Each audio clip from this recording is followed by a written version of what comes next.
to stand up strong, face the truth about themselves, to understand what went wrong. I know we can find a way. I know we can find a way. I know we can find a way to stand up, stand up, stand up. Throughout the world today.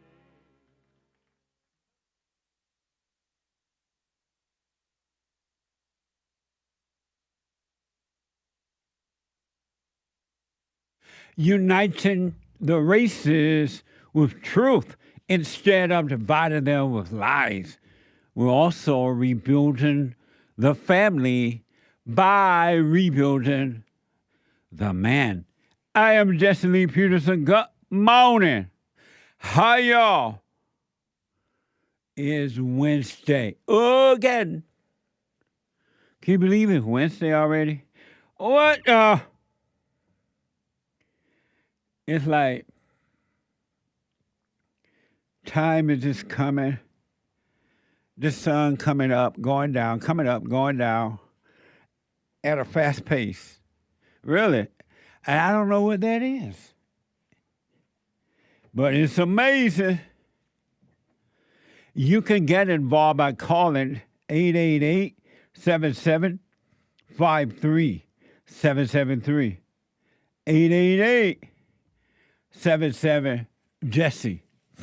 Excuse me. Jesse. Jesse. And my biblical question is a doozy. The biblical question. I had a little yellow piece of paper.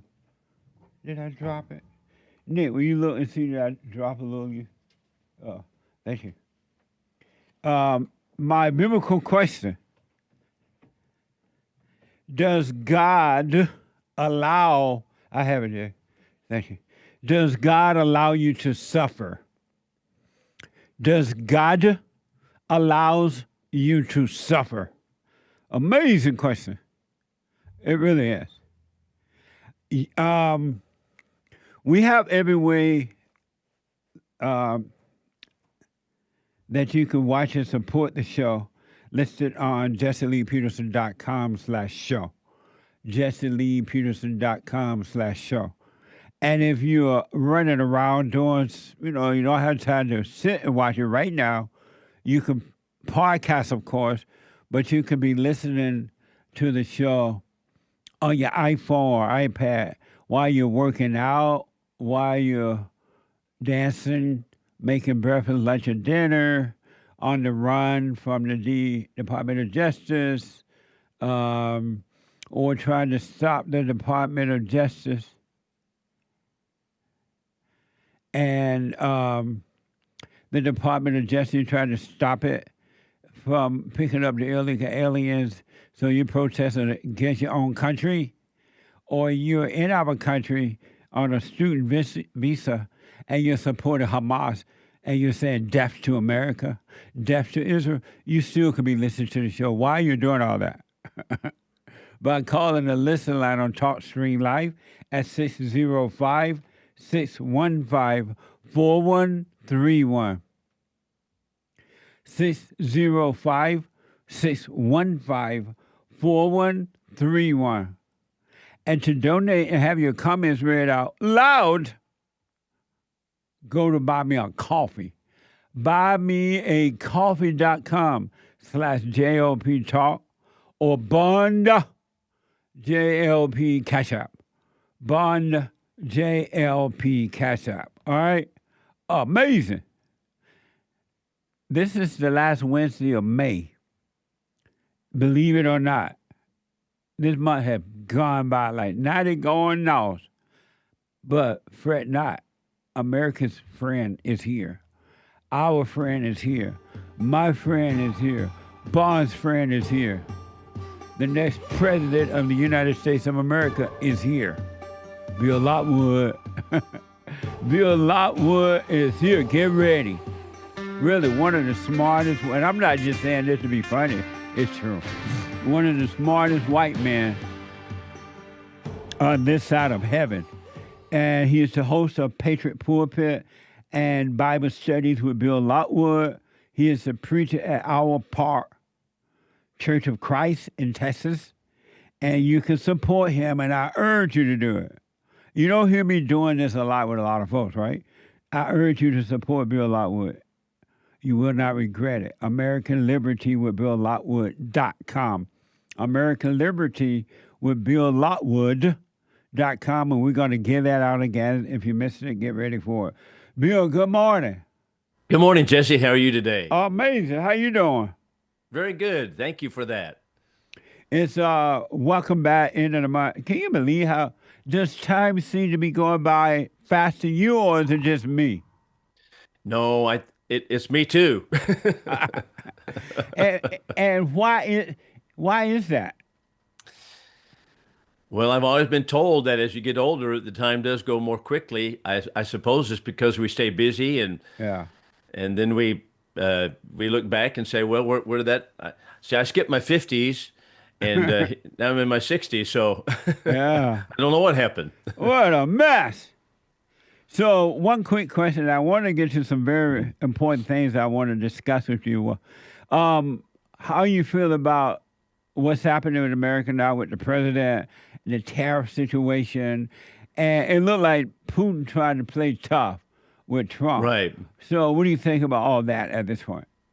Well, I appreciate President Trump, just all across the board, particularly regarding the tariffs. So I think many people miss the general picture, and the general picture is that the globalists, who are the entire Democratic Party and what we call the neocons and the Republican Party, have planned and plotted for a century to melt us into a global government or global governing situation. So a part of that plan was to get rid of the tariffs, but not only that, but part of the plan was that we would send our manufacturing overseas.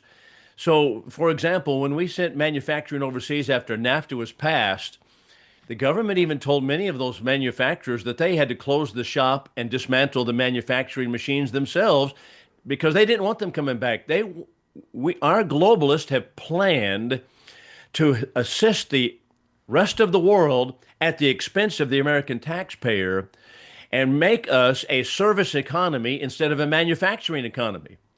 So now we have a situation in which President Trump is facing, in which we want to bring that manufacturing back.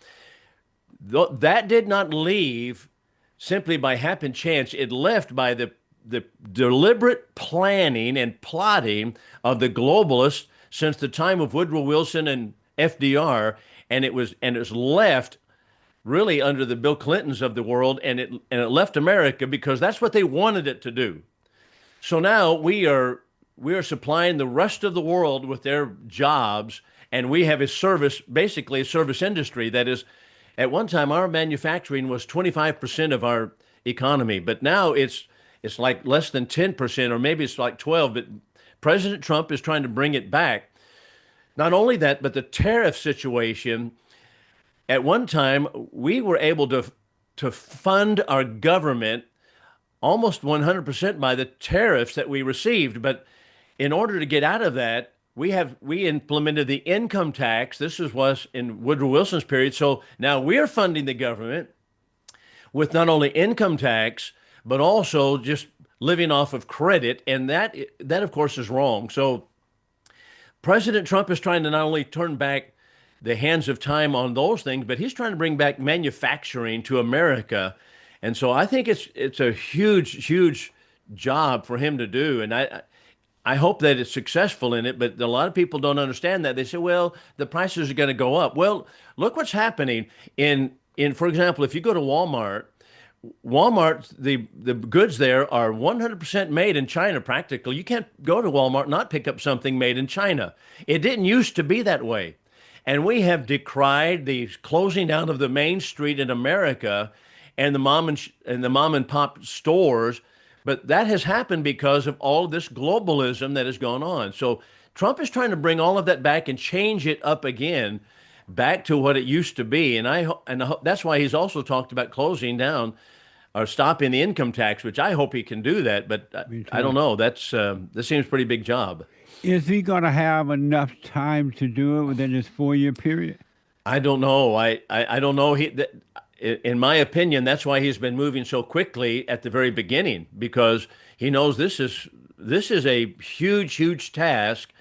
And I've heard some economists and a lot of professional politicians on TV saying, well, he should have got the tax cuts first, then worked on all this tariff stuff. But I think, in my view at least, the reason that he did the tariff first and tried to roll back the income tax is simply because he knew this is going to be the long goal. That's the long game here. So I don't know if 4 years is going to do it or not, but and so he's successful so far. But you know what? That's you're facing a lot of globalists who do not want it. And so when he does it, and if, God forbid, but he's out of office in 4 years, who will maintain this? Who will keep it going? We have to have people who have the same America First agenda. The agenda of America First is not simply that we want to defend our borders, which it is, defending our own borders, but it also is that the wealth that we have in America was created because of the freedom that was engrafted into our founding documents, which of course was founded upon God-given freedom, and the rollback of government. And the government's job was basically simply to protect the freedoms that God gave us. That's why we have the wealth in America. But the liberals don't see that. The Democrats obviously don't understand that. And so they think we're just being selfish, and we somehow have stumbled across the wealth of the world, and it is our job and our duty to give it away governmentally, to give it away to other nations. One other quick thing about that, as much as these people love money and power, these politicians and media and other, it's all about money and power for them. Why wouldn't they want the jobs, the manufacturers to be in our country where other countries have to buy from us? Because the more we sell, the more money we get. And as much as they love money, why wouldn't they want everybody buying from us instead of we having to buy from them? You know, the answer to that is found in some of the statements that have been made by the international bankers. For example, one of them made the statement, he said, I refuse to go along with the idea that America has the wealth and let the devil take the rest of the world. He says it was our obligation, and they were moved by Marxist ideas. It is our obligation to send over our monies and our manufacturing and our wealth to other nations. And he said, we're not going to go along with this. America's wealthy and the rest of the world is not. And part of it goes back to Woodrow Wilson. Woodrow Wilson, when he quoted the Declaration of Independence, would leave out the fact that our rights are given to us by God. He would leave that out of his speeches by God. He would just talking about the inalienable rights that we have and then just go on. Well, that's the idea. I believe it's the spiritual warfare, that it gets down to the fact that people do not, the left does not want the idea, or they do not like the idea that our rights come from God, and the government is simply to protect those rights, and therefore we have the greatest freedom because God gave it to us. They don't appreciate that at all, and they think that we ought to get rid of everything and give it to other countries over there. So, not to say that we should not be giving to other peoples, but that is a free will contribution. That's what giving is, contribution. It is not tax from us and send it overseas. As a matter of fact, there's not one line in the Constitution that authorizes $1 of my money to go anywhere overseas. It's interesting that they're all talking about Constitution, and all these judges are trying to block Trump about the constitutionality of what he's doing. How about the fact that there's not a line in the Constitution that gives the authority of our Congress to send any money overseas through USAID or through World Bank or International Monetary Fund. There's none of that is constitutional. That's amazing. Not only that, neither is Medicaid and Medicare, but you can't even talk about touching that, and everybody goes ballistic. Do you know over the first 100 years of our nation, these same things came up for discussion on a frequent basis in Congress, and the Congress always harked back to the constitutional framers, and they pointed out that the redistribution of money in America is unconstitutional, illegal, and immoral. That would include Medicaid, Medicare, and all those things. Well, they refused to implement them, but we had globalists who finally got in there, from Woodrow Wilson and this finally into FDR's period, who insisted on getting such things as Social Security in place, and that was a redistribution scheme, because Social Security, as you know, does not have a savings account with my name on it. It doesn't have that. The Supreme Court has ruled on that 2 times. It doesn't have that. It just goes into a general pot. So at any rate, the globalists have wanted this for a long time. And this is why we've gone. Donald Trump is the only one who's going in a different direction, and they hate him for it. That's amazing. One quick thing about that, globalist people, did that come about as a result of establishing a government? If we didn't have government, would we have globalist people? Well, the globalists are internationalists, and the internationalists are those who believe that there should be an international order and not national. I know, but would they be in the United States trying to control the United States in that way? Well, they already do, such as the United Nations, the World Trade Organization. I remember when George W. Bush was president, the World Trade Organization came out and said, wrong, you can't do that as far as some of the trade policies that he put in place. They said, you can't do that. Now, just think about that. Are we a sovereign nation or not? Do we have sovereignty? Do we make our own decisions? How we're going to control our own trade, our own borders? Are we going to do that? But the internationalists from the United Nations, and earlier than that, the League of Nations, told us we're not going to be able to control our borders. You're not going to be able to control your own trade policies. You're going to listen to the internationalists who are going to siphon off the wealth of the United States and send it overseas. If our government said no to that, to the United Nations and all that mess, could it still happen in America or no? If our government would kick the United Nations, no. If the United Nations would be kicked out of the United States, which they ought to do, kick the UN out of the United States, because it's been a Marxist plan from the beginning. That the people who constructed the United Nations were globalists, they were Marxists, they were communists, and those individuals, they did it on purpose. They purposely made it that way so that we would have an international board overseeing the United States. But their whole plan was get the foot in the door, and then we will build on it later. Now, a lot of people, even conservatives, say, well, the United Nations is a good thing. It's just a talking point that we can come together at a table and all talk.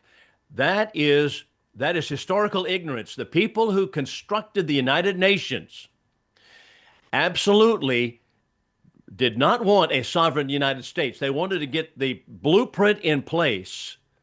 And after you get the blueprint in place, then you build on it later.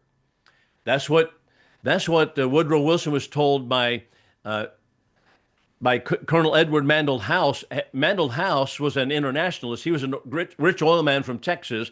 And he told Wilson, he said, let's get the League of Nations, get the blueprint in place. But when we get it in place, we can build on it later, because it was an international globalist government. But they didn't sell it that way.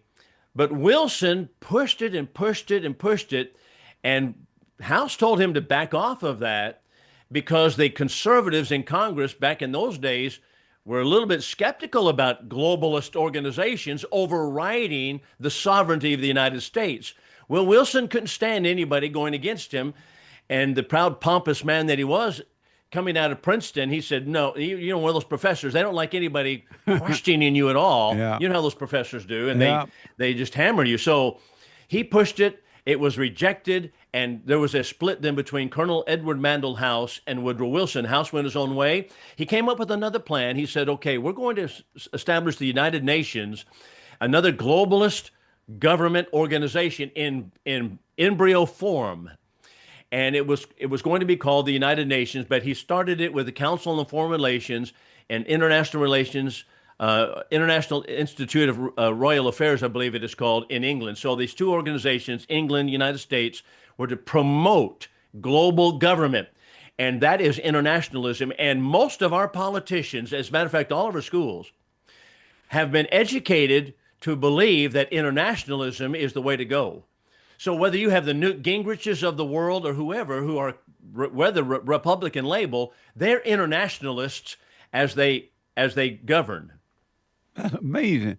This, so in the way that you're explaining it and the clarity of it, are they teaching it to the kids in school like that, or are they teaching them something else?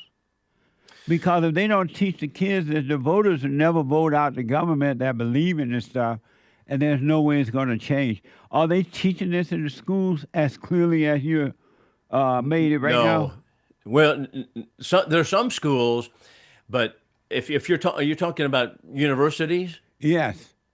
No, the universities are not. The universities have been taken over by the internationalists for the most part. Not to say all of them have, but for the most part, they have been taken over by the internationalists and those who are in favor of the United Nations. I haven't been to all the universities and I haven't polled them, but I know that you can't hardly find a professor who is going to speak this clearly about the United Nations and its plan and plot for global government. As a matter of fact, you might just note this. When President John Kennedy, when Kennedy was president, he signed the Freedom from War document. And the Freedom from War document was to get rid of our own sovereign army and transfer all of our weaponry and our military machinery to a globalist government.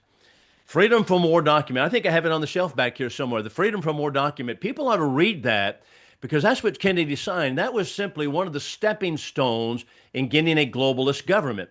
But all we can see was, well, John F. Kennedy was smooth, a nice-looking guy. Richard Nixon looked very poor in the debates, and so everybody loved Kennedy and so forth. And then, but he signed that document because he was an internationalist at heart, in favor of the United Nations. So that's another reason why we send our troops all over. Several years ago, I remember reading an article. I don't know how many countries our troops are in today, but several years ago, they were in probably 180 countries in the world. Now, that's amazing. How did that come about? Because it involved also the international model involved us becoming a global cop and our military becoming a global policeman. So who's funding all of this? Well, we are the American taxpayer. That's what's happening. What a mess! And how can people learn this? What books must they read to understand what you just explained? Well, I tell you what, there's a few good books. Okay, here's an author that people need to read, and that number one is G. Edward Griffin, Griffin. G. Edward Griffin. He has a book that he wrote. I guess it was probably.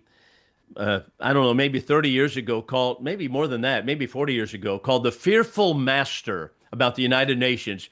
Maybe he wrote it in the 1960s, I'm not sure. The Fearful Master by G. Edward Griffin. You can read about that. He has another book called The Creature from Jekyll Island, in which he talks about the international banking societies that has purposely been siphoning the monies and the wealth from America into the international organizations, and how the Fed, the Federal Reserve System, was set up in order to do that very thing. It has never been audited. The Fed we don't know what's going on with the monies, and so they manipulate our currency, they manipulate our economy, And Trump is always seemingly in an argument with the chair of the Fed, the Federal Reserve System. So G. Edward Griffin is one person. Another one is Alex Newman. Alex Newman is one of the editors of the New American Magazine. He has materials out on and matter of fact, he has a website called Liberty Sentinel, and he cuts right down to the chase of all of that. So there's another book called Global Tyranny by William Jasper, Jasper, William Jasper, Global Tyranny, and he talks about that as well. There's another book I'm trying to think of called Shadows of Power by James Perloff, Perloff. James Perloff, Shadows of Power. It is probably one of the best exposés of this globalist plot. And they just go through it, all of these writers, consistently and document everything so heavily. And it's just, I think, how can anybody not understand it when you read some of these materials? But you have to do some study. Yeah. And the millennials don't like studying like that unless they no. unless they're on the internet learn about pornography or how to shoot their butts or something. Is this being taught in high schools and things like that? No. No, not at all. No, in high school, matter of fact, they're going to teach that Islam is the religion of peace, and that the United Nations is an organization that people are simply trying to keep peace in the world.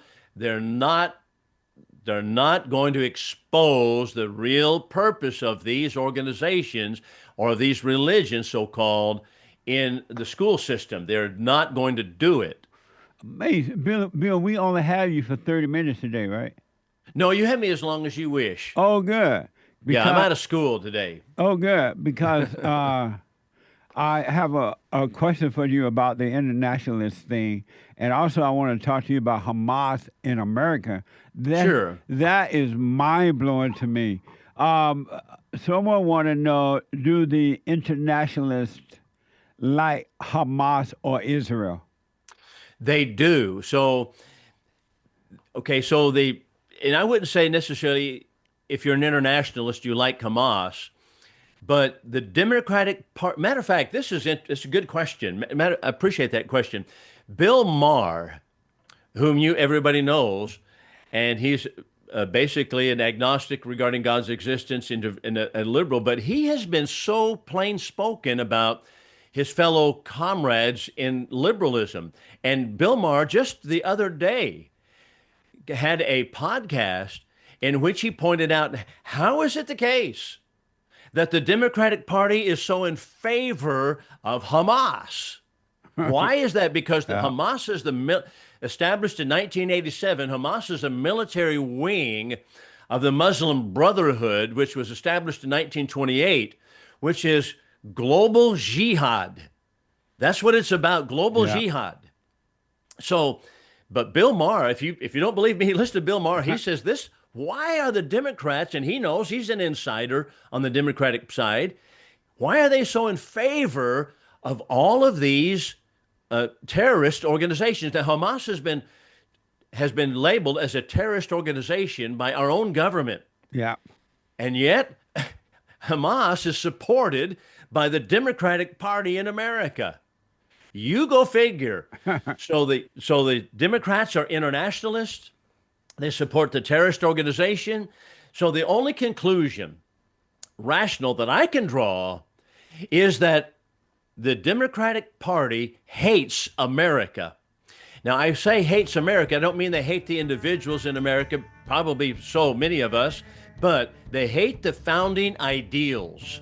The founding ideals is that our government was established upon God-given rights, that the government was only to protect those rights, and that we were to have a free society because God gave us freedom. Amazing. From Bill, whence, hold that Winston, thought. okay, go Don't ahead. forget that point, though, all right? I got to take No, a quick break. no, I won't. Quick break, back in a moment.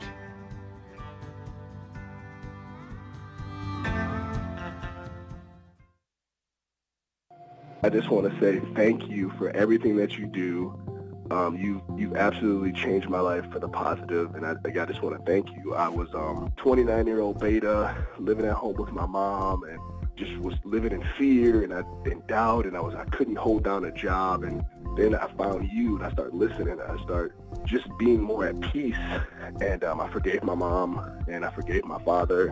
And it's like right after that, everything just changed in my life, and I was able to get a good job, and I moved out, and I live on my own now, and everything has just changed. And I just want to say thank you, and I appreciate you for spreading that message. It really is a positive message. Amazing. That's good, man. I want people to know God love us in ways that there are no words to express, because you have nothing to compare it to, right? Stay with the silent prayer. You haven't seen anything yet. It gets better.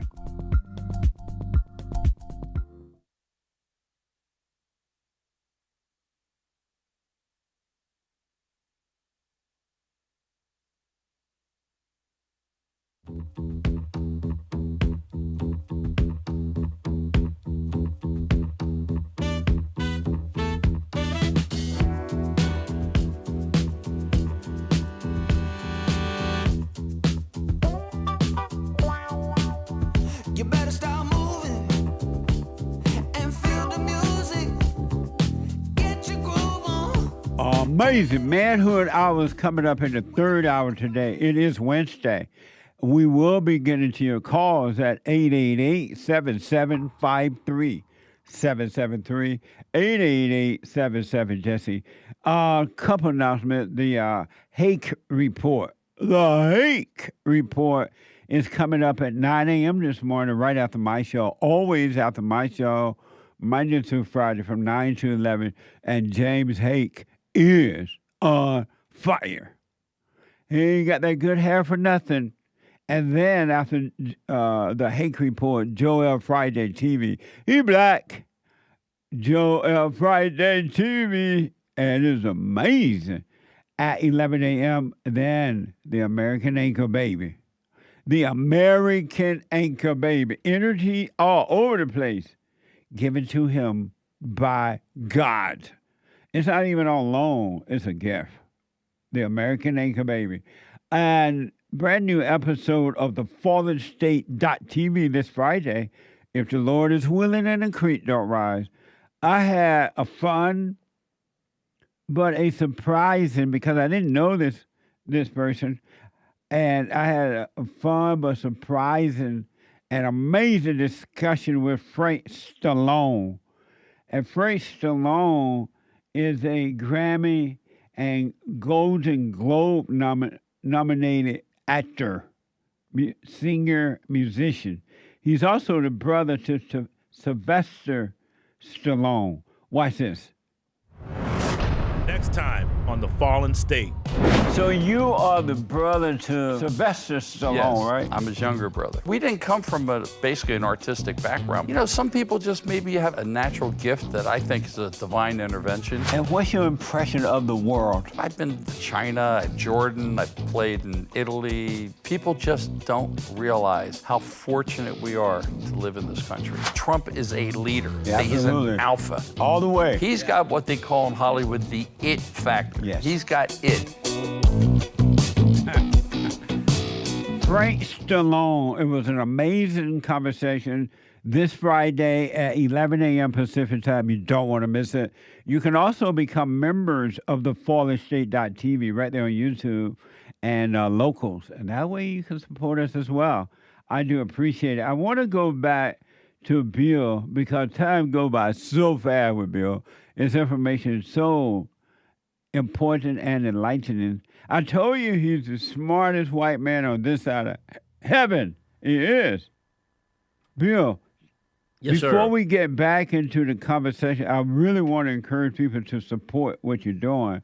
How can they do that? Where do they go and all that? Well, thank you for that, Jesse. I have a website called American Liberty with Bill Lockwood. I don't normally post articles on it. I keep it alive so that people might donate. It has a donate button on it, American Liberty with Bill Lockwood, and you can donate on that. The podcast that I do is called Patriotic Pulpit, and it is on YouTube. It's on Amazon Music app. It's on Spotify app. So that's Patriotic Pulpit. And then I have Bible studies with Bill Lockwood. That's what I do in the pulpit, the pulpit in the church. Right. And that is I preach. And so I have class lessons on there, sermons that I prepare weekly. And so that's material there. So that's Bible studies with Bill Lockwood. It's at the Iowa Park Church of Christ. Amazing. So before we went to the break, you were responding to the question, do the internationalists like Hamas or Israel? And you were saying how the Democrats support Hamas here in America, and you're about to make another point about that.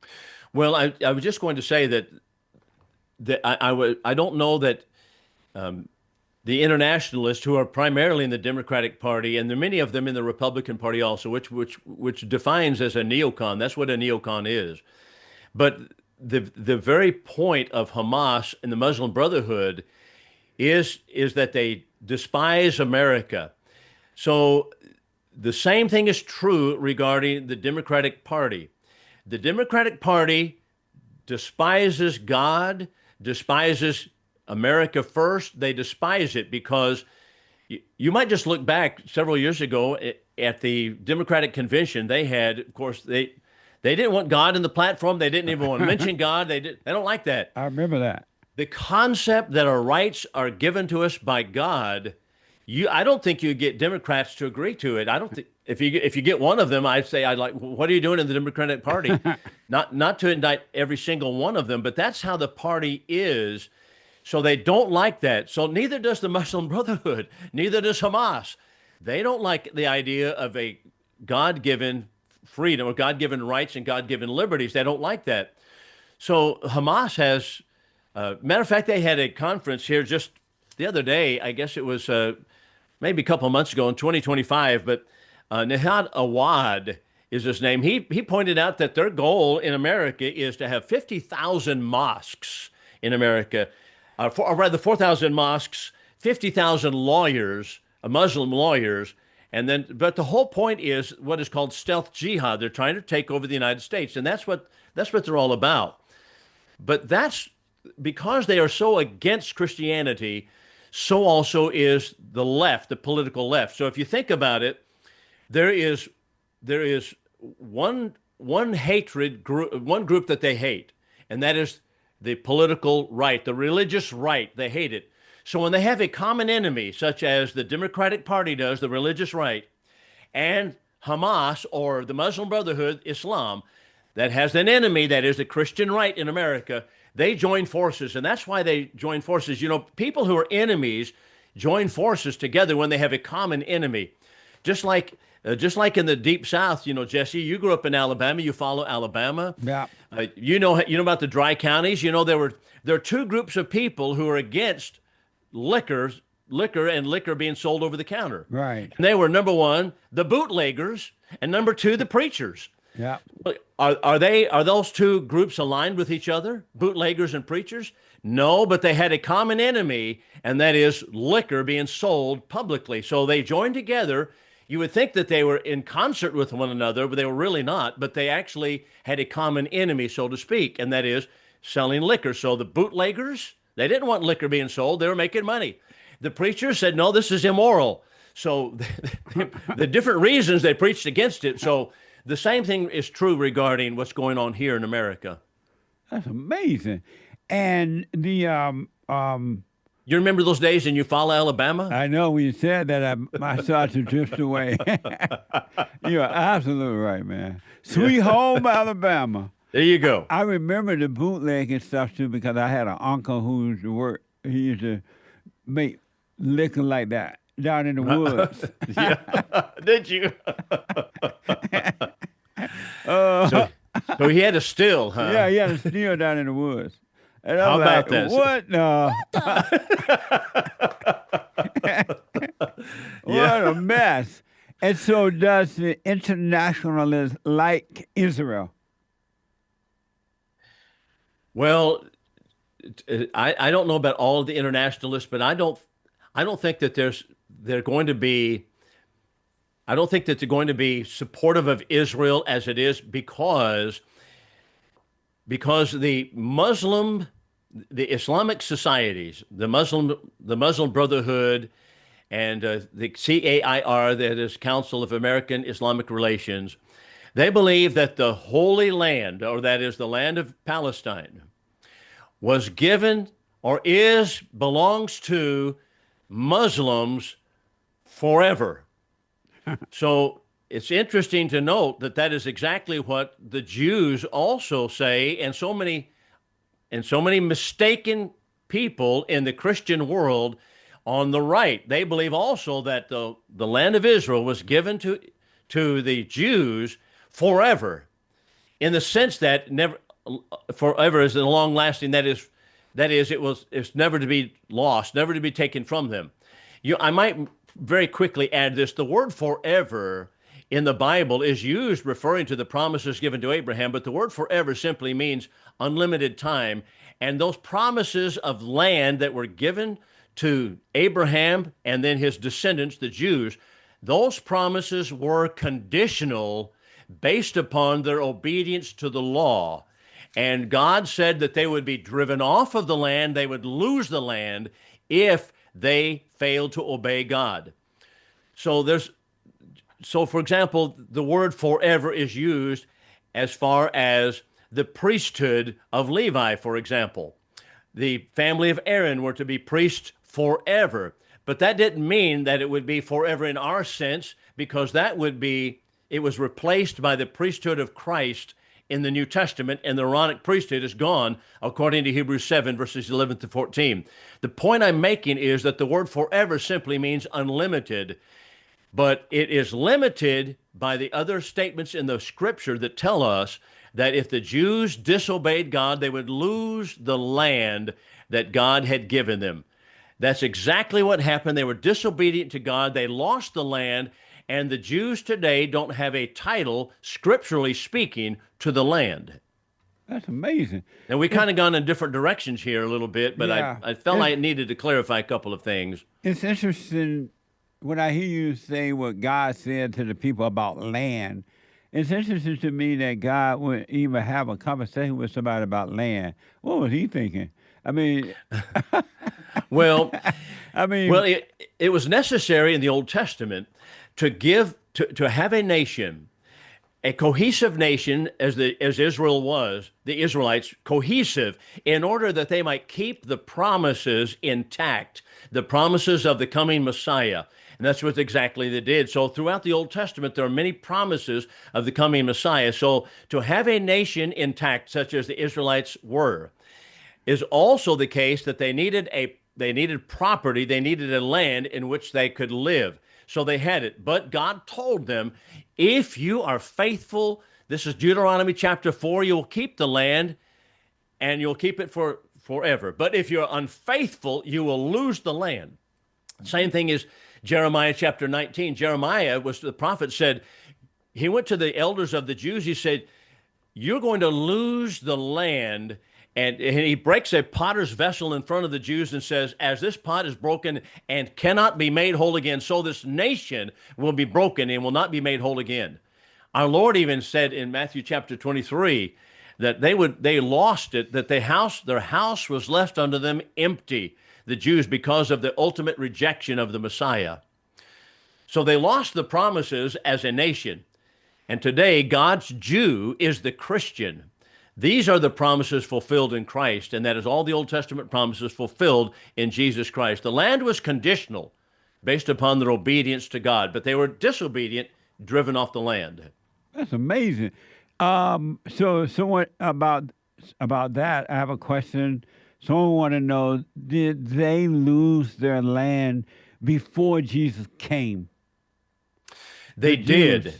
They did lose the land. It was occupied by Romans. So when our Lord came, even though the Jews lived there, they were living as a state in the greater empire of Rome, and it was controlled by Romans. So just as Jeremiah prophesied in Jeremiah 19, he said, your nation is going to be left desolate. It cannot be made whole again. They had a small remnant come back from captivity and establish themselves under the Persian Empire in 444 BC, or actually started in 536 BC, then 444 when Nehemiah came. But when our Lord came, he told them very plainly, their house, whatever is left of their house, it was empty. Matthew 23 and verse 36, it was completely empty. So even though the Jews were there in the time of our Lord, it was ruled over by the Romans, who actually took it from the Greeks, who took it from the Persians earlier. That's amazing. So they had already lost the land before Jesus got here. That's correct. They lost the title to the land, and it was a Roman state. It was a Roman territory when Christ came.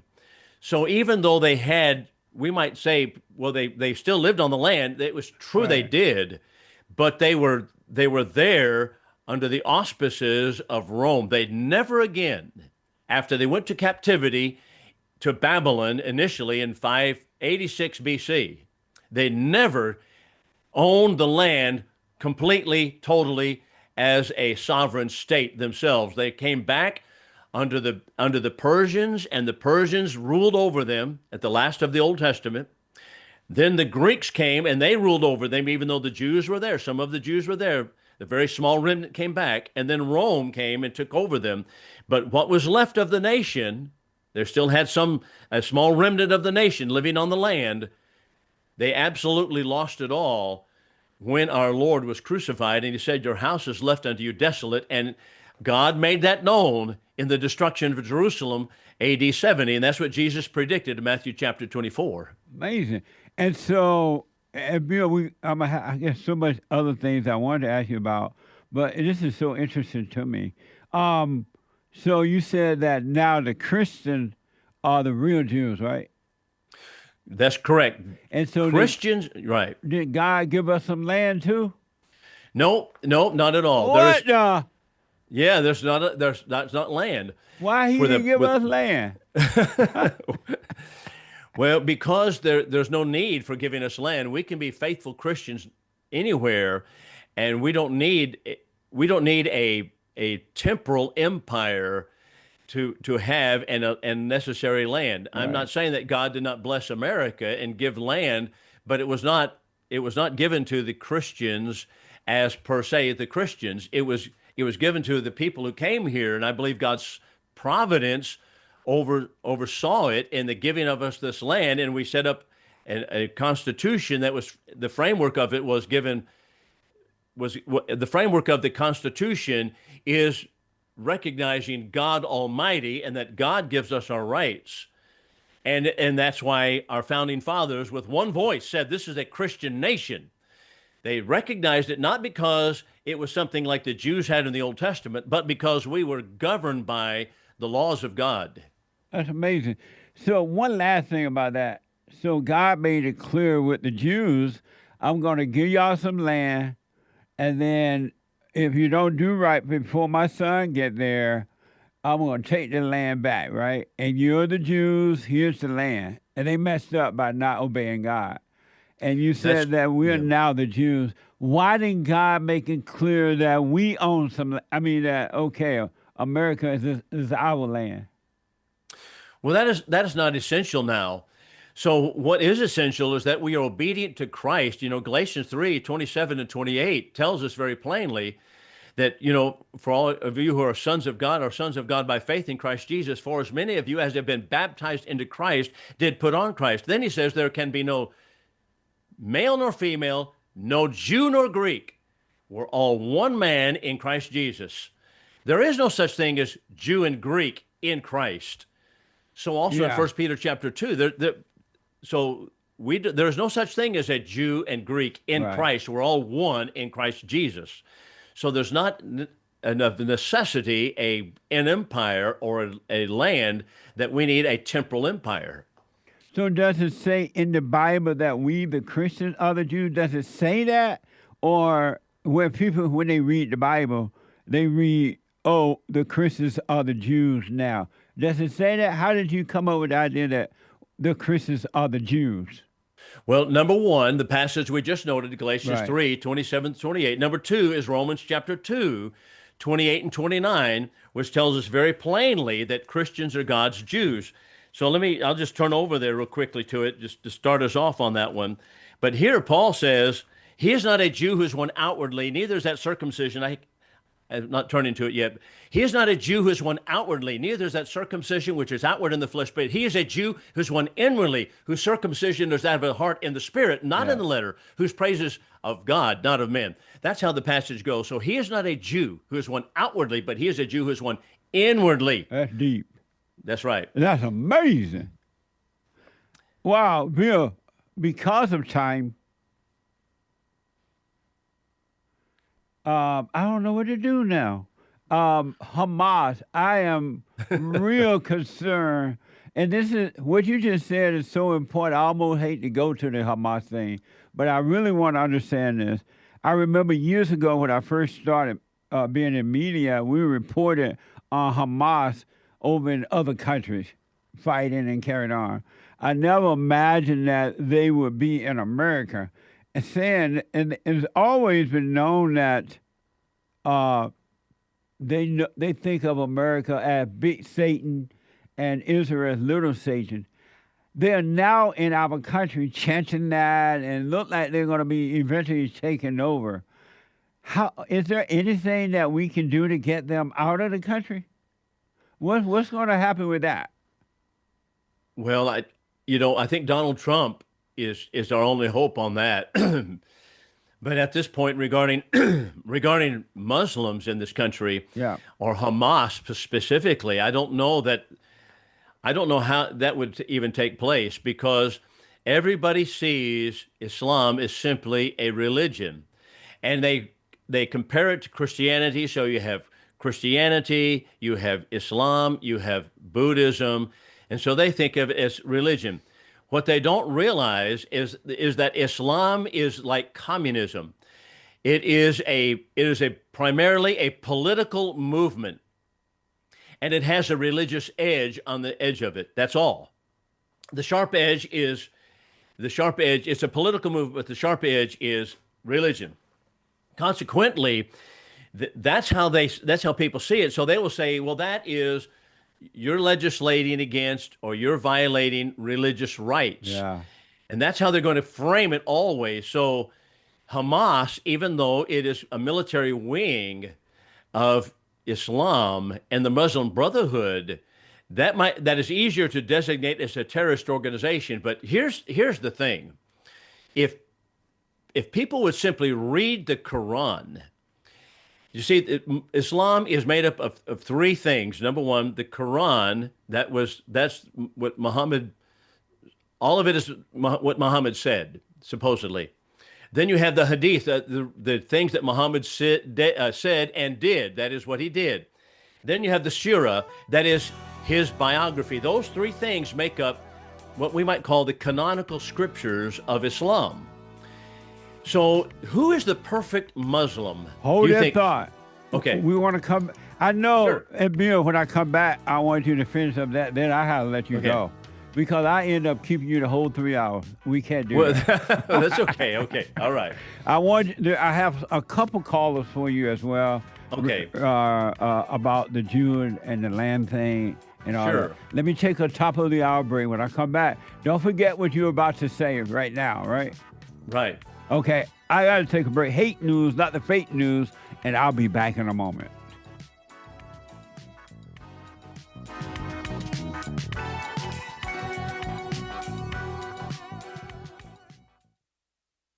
Now, I totally disagree with the way things are going, but you can't be angry because that's what the enemy wants. He wants to control you. They do things to make you mad so they can control you. It's like being married, and the wife would do things to make you mad, or she'll do things to make you feel good. And men do that to women too when they want something from the woman, especially sex. They'll make her feel good, or they'll make her angry.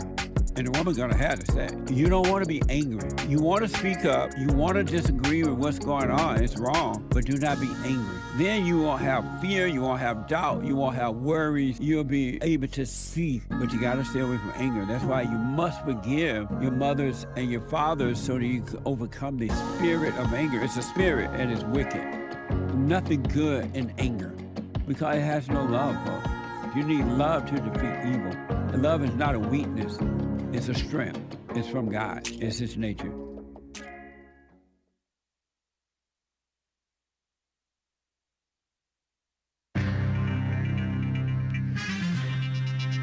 Bags are no longer free on Southwest Airlines. You got to pay like $35 for one bag, $45 for a second to check a bag, and other stuff going on in the world. Disorderly Palestinians, hungry Palestinians, desperate Palestinians rushing and rioting, and in one case getting killed or wounded or injured for their free food. The Gaza Health Foundation or whatever, he resigned over it because Israel and America are coordinating, and it's controversial because it's not totally independent of Israel's control.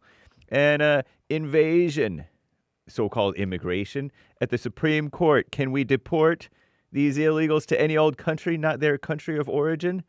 Let's say it's too dangerous to go to their country of origin, send them somewhere else. Hopefully we can do that. Can the Supreme Court let us do that, please? And Doge can get access, according to a judge, to sensitive payment systems to stop payments to projects that should not be funded. Nice. And by the way, Elon Musk is not happy with Trump's big, beautiful bill. He says it can be big, it can be beautiful, but it cannot. He's not so sure that it can be big and beautiful.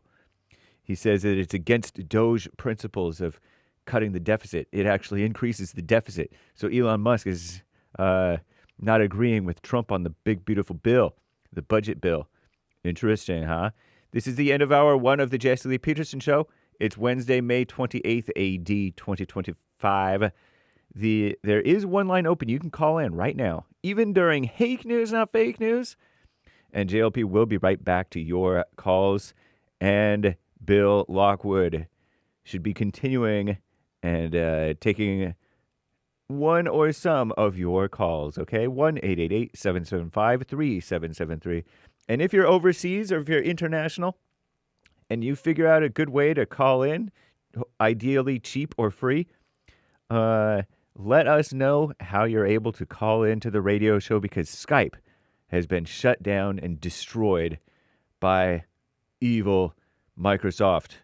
Terrible. Call Me Nonsense Network, CNN, reports it's been 600 days since Hamas launched a surprise attack on Israel, killing more than 1,200 people allegedly, according to the reports, kidnapping 250 others, they say. Since then, the militant group has released some of the hostages, but continued firing rockets at Israel. Israel has responded, negotiating the release of hostages, bombing much of Gaza, and killing more than 53,000 people, according to reports. In recent months, Israel's halted access, communist buzzword, to humanitarian aid, which has pushed the enclave's population of more than 2 million Palestinians toward famine. Not a good situation, right? The access to aid resumed this week, though, but chaos broke out at a distribution site because these people are desperate, out of control, disorderly. They were breaking down fences, jumping barriers, rushing, rioting. One guy got shot, I think, and killed. It's terrible. Thousands of desperate Palestinians, they said, arrived to receive their free food from a controversial new U.S. and Israel-backed aid distribution program. And Jake Wood, head of the Gaza Humanitarian Foundation, he resigned on Sunday, saying it is not possible to implement this plan while also strictly adhering to the humanitarian principles of humanity, whatever that means, neutrality, impartiality, and independence, which I will not abandon. So he resigned, and then the next day they rioted. And then, today they rioted. Yesterday they rioted. I think they're resuming their help today. Trump asked the Supreme Court on Tuesday to make it easier for his administration to deport people to countries where they don't hold citizenship. The policy adopted soon after Trump returned to office. The Department of Homeland Security is sending illegals to nations other than their home country without notifying them first or giving them a chance to claim a risk of persecution, torture, or death in that third-party country. What a mess. So they sued. Some Sudanese illegals sued. I'm James Hake. Now back to JLP. Hour two.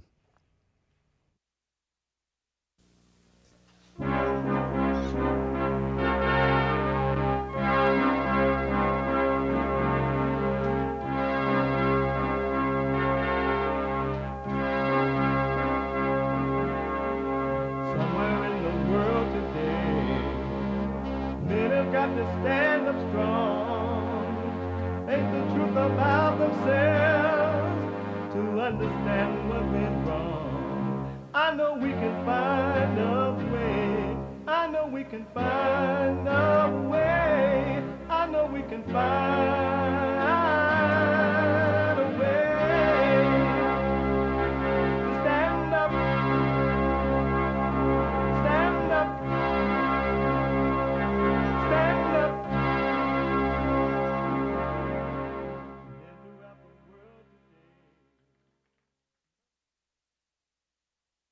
Uniting the races with truth instead of dividing them with lies. We're also rebuilding the family by rebuilding the man. Welcome to the second hour of the show. I am Jesse Lee Peterson. You can get involved by calling 888-77-53773, 888-77-JESSE. And my biblical question for this week is a doozy. Is a Mamma Mia or La Ciccia? Gracias. Does God allows you to suffer? Does God allows you to suffer? Is my biblical question this week. And if you're running around and you're too busy to just sit and watch the show, you can podcast, of course, but you can always listen to the show live no matter where you are in the whole wide world on your iPhone or iPad by going to the listen line on TalkStream Live at 605-615-4131. 605-615-4131. And that way, no matter where you are and what you're doing, you still could be listening to the show, of course. You can podcast. And we're going to get to your super chat, truckloads of super chat, and to comment, and to comment and have your, to supporting and have your comments read out loud, go to buymeacoffee.com/JLP Talk. buymeacoffee.com/JLP Talk or Bond JLP Cash App. Bond JLP Cash App. Manhood Hour is coming up in the next hour. So what I want to do to the callers, be patient. I see a lot of you. I know some of you, at least a couple of you want to talk to Bill. I'm going to deal with that. I want Bill Lockwood to finish up what he was saying before the break. I hope he has not forgotten. And Bill Lockwood is the host of Patriot in the Pulpit. Patriot is the host of Patriot Pulpit and Bible Studies with Bill Lockwood. He's also a preacher at Our Park Church of Christ in Texas. Make sure you go to American Liberty with Bill Lockwood.com. You're not going to find or hear any other information like this anywhere but here on the Jesse Lee Peterson Show or at Bill Lockwood, American Liberty with Bill Lockwood. These are the only two places you're going to find this kind of information, all right? Amazing. Bill, thank you for holding on. Absolutely. Do you remember where you stopped off at? No. Me either. So what we were talking about, though, was Hamas in America and how the Quran Bible talk what it says, and then how they're trying to take over America. Yeah, we kind of bled into two or three subjects there. Yeah. And that's my fault for doing that. I just kind of went here and there with it. No problem. It's good. Well, so the Muslim Brotherhood or Islam itself, we've talked about the three books, or I should say the three documents that make up the canonical, what we call the canonical scriptures of Islam. And that would be the Sirah, the biography of Muhammad. Then the Hadith, that is what Muhammad supposedly did and said, and that would include such things as, which way did he face when he used the bathroom? What hand did he use to eat with? What hand? How did he do this? All these little bitty, all those little things, and they want to copy that. And so that's the Hadith. And then, of course, also the Quran, which is hard to read because it is the statements that Muhammad made, and it's almost like reading the red. compare it to the red letter edition of the New Testament with the words of Jesus, and you're going to take all the context out of it. We're going to cut up some of those passages, and we're going to place them here and there. And so that's how would that be? That would be very challenging to read. So that's how that's set up. But the important thing to note is that I think I was talking about the perfect Muslim, the one perfect Muslim. That's where we were. Yeah. The one perfect Muslim to follow is Muhammad himself. Muhammad himself was a war chief, and he was a dictatorial ruler. He massacred with his armies many Jews, and when he died, I think it was 632, if I'm not mistaken, 632, 633. When he died, there's not anyone disagreed with him on the whole peninsula of Arabia.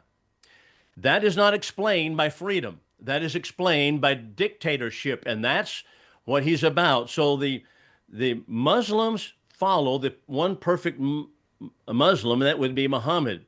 And he did it by stealth, by lying, by clandestine operation, and simply by strength of arms. And that's how he was able to take not only the peninsula, but his followers after him took many countries such as Syria, through Palestine, and all of those territories, Turkey, all it was taken by the Muslims. That's amazing. And now the Muslims are in our country, and on the college campuses around our country, they're chanting death to America. That's correct. They're burning the flag of America. They're chanting death to Israel, and they're like on our soil doing this. They're in America, which means that, in my mind, I could be wrong, I hope, but it means like they're because they want to take over everywhere. They want to rule the world. It means that now they kind of have a foothold here, and if they're not thrown out or stopped, they're going to eventually control America. Am I right? Well, that's their goal. Right. So that's their goal. So Islam divides up the entire world into two houses, the House of Islam and the House of War. House of Islam, those who are following Muslim teachings. The House of War, that's the rest of the world at which they're with whom they're at war. So they're at war with all of the world that is not Muslim, and America is to them the great Satan. Right. So they're at war with us, whether it be by stealth jihad or open jihads. So just think about what's happening in England and in Germany. So they allowed masses of people from Syria to flow in by open borders there. So now they have places in England where they have no-go zones where the police don't even go because that's too dangerous for them, because they set up Muslim communities. They have a Muslim community here planned in the Dallas area. So I think the Trump administration has put a stop to it right now. They're investigating it, but that's their goal. And so their goal, as a matter of fact, they had set up, I guess it was a conference in 2025 I mentioned, where they said we want to have 4,000 mosques, I think it was 4,000 mosques, and 50,000 Muslim, or 4,000 mosques and 50,000 Muslim lawyers in the country in order for us to continue the stealth jihad, the takeover of America. That's amazing. They also want about 50 senators. They want about 50 senators, people in Congress also, senators and congressmen. That's crazy. And they've already taken over Dearborn, Michigan, right? Right. So they're going to take over America eventually. What we going to do? Well, you're going to either become Muslim or pay the jizya. The jizya is the tax that you have. So there's a lot of stories in the Muslim literature about individuals who had to pay the jizya, and that would be that you come and they grab you by the beard, they slap you in the face, they make you get down on your knees and confess that Muhammad is the true prophet of God, and you pay a tax because you're not a Muslim. If you're a Jew, they exterminate you. So that's because they're considered pigs and apes in Islamic material. So that's why there's a continual war there. So what's wrong with we, the American people, that we just allow anybody to take over our country. Any whatever. And I'm thinking in particular about the black people, how the white people allowed the black people to take over, and they only destroyed America. They did not make it better. And now they allowed the Mexicans to come in by the way of border, and they're making a mess. And then now Islam. How come we're just sitting back? What's wrong with whites, and what's wrong with we the people that we just sit back, allow these things to happen? I think it's just plain weakness, Jesse. I just think it's weakness in the mind and weakness in our spine. And I think that's what's happening. And we have become so accustomed to being soft and just want to be left alone, get along to get along, and all the political correct material that tells us, that Islam is a religion of peace and that kind of thing. And so we don't want to be prejudiced against the minority communities, because if we oppose what's happening with the border, then they say, the liberals, what do they say? Well, you are prejudiced against brown-skinned people. Yeah. It has nothing to do with the color of the skin. It has to do with the different ideas that they bring in with them. But why can't white people, we just let them say that, but don't care about what they say? Because when people can control you with words, they can destroy you. But right. But a word is just a word unless you make it a big deal, right? Why can't we just let them say that, but yet do what we got to do to save America? Yeah, I just think that we're weak. I don't think we've also allowed the education system to destroy our appreciation for the God-given rights that we do have. The family, we've allowed the family because the family has been disintegrating before our eyes. And so that's something that's been taking place consistently in America. So all of that's occurring, and but we just become so weak and weak-minded, and we don't stand for the truth, and we just say, we want it. Well, a lot of people go to church, and all they do is they listen to instrumental music, which is not authorized in the New Testament, and they listen to people sing, and they kind of sway around and praise God. And what is the message? What is the person saying? What do they preach? What are they talking about? Yeah. We don't pay attention to that. Just to praise Jesus and be done with it. And it's just like, and this is what I mentioned Bill Maher. This is what his big criticism of Christianity was, because he was taking on all of these religions who are really not deep thinkers, and they said, this is a miracle, this is a miracle, and it's going on, regardless of the fact that the Bible teaches miracles have ceased and no longer in the world today, and the religious and our religion should be a thought religion, and our heart. But we're just not that way anymore. Amazing. One other quick thing, then I got to take some call, and you got to go, Bill. I do? I don't know.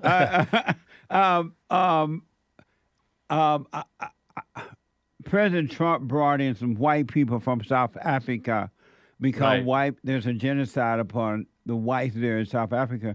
And this president is the first government that I've ever heard that looked out for the white people being genocided and things like that. And then there's some blacks and some other liberal whites, I think, who are against President Trump bringing in white people. What do you say about that?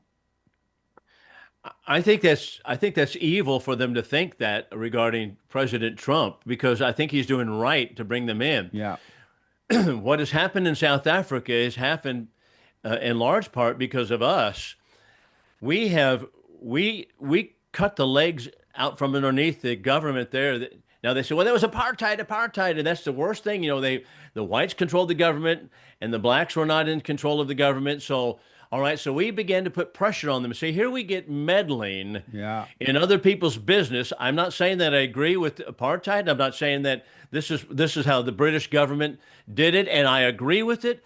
But that's what it was. Well, we want to get over there and say, we don't agree with your racial quotas. So now we cut that started in Clinton's time. So we cut the legs out from underneath the government, the South African government.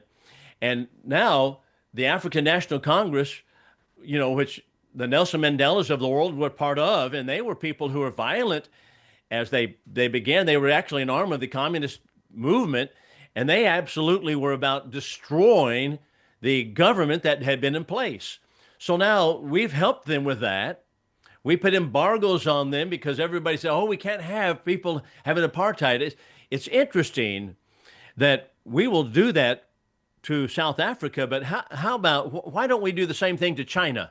How about the same? Why don't we put embargoes on China? Why don't we have the same outcry about China demanding that the one-child policy be reversed and that they must kill the second child if they kill the first child if it's a girl? Why don't we boycott China? Why don't we boycott the Arabic nations who make the women go around in burqas and refuse them rights? Why don't we do that?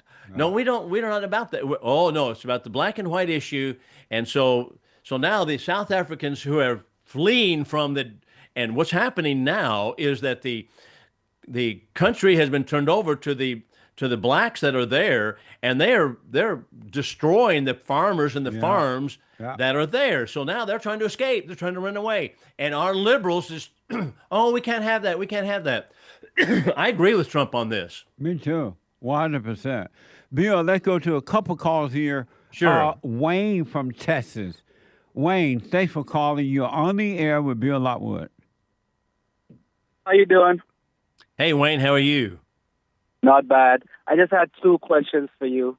I noticed you said that the Jews were displaced, right? Correct. I heard somewhere that you said they were displaced because they didn't keep the law. I heard someplace that there were actually 12 tribes of Israel, and that 10 of them didn't keep the law, and these are the ones that got lost. And so now there's something called the 10 lost tribes of Israel. But the Jews kept the Sabbath, I guess, and so they kept their identity. You have anything to say about that? So that's a good question, Wayne. So in point of fact, the 10 tribes of the northern kingdom, as you know, the kingdom split. And it split when Solomon's son became the king, Rehoboam. So the 10 northern tribes separated themselves under Jeroboam the king. And there's 2 southern tribes, which really amalgamated between Judah and Benjamin under Rehoboam in the south. There was not any good king in the north, and they went to captivity in 722 to the Assyrian Empire. They're not lost tribes, so to speak, as if to say that there's some group of people somewhere out here maintaining their identity, because they were amalgamated with the peoples of the world. So that when we come to the New Testament, we find individuals who were representing the 10 tribes of the north still there. As a matter of fact, when the Jews came back from captivity in 586, the southern kingdom went to captivity to Babylon, and it was basically the same territory that the northern tribes had gone to. When they came back, there were people who were representing the northern tribes. They were still there. They were not lost. They amalgamated with the peoples of the world, and they are no longer an entity in and of themselves. So as the prophets would say with one voice, they were only going to be a remnant that was left, and that's all that was left. So there are no existing today 10 lost tribes of Israel at all. Yeah, some people say like the tribe of Dan is the tribe of America. Wayne, your phone is not clear. Ephraim is London. Hey, Wayne. Yeah. Come back to your phone. Repeat your question. Okay. So I'll move on to my second question. The second question is that you said that God did not leave us, the Christians, a land. I am thinking that in Hebrews it says that a land, I think a rest still remains, which I guess refers to a spiritual rest. That's correct. That is the spirit. That is the rest. The rest that remains for the people of God is referring to the heavenly reward that we have after we die. So that's a spiritual rest. It is a spiritual rest. It is not a land per se, but it is a heavenly rest. And that's the context of Hebrews chapter 11 and 12.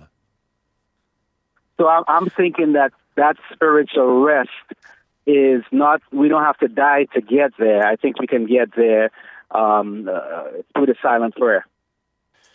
Well, so that's Hebrews 11, verses 13 through 16. And in those texts, we're told that there was a rest that Abraham still looked for, the rest that was there for the people of God.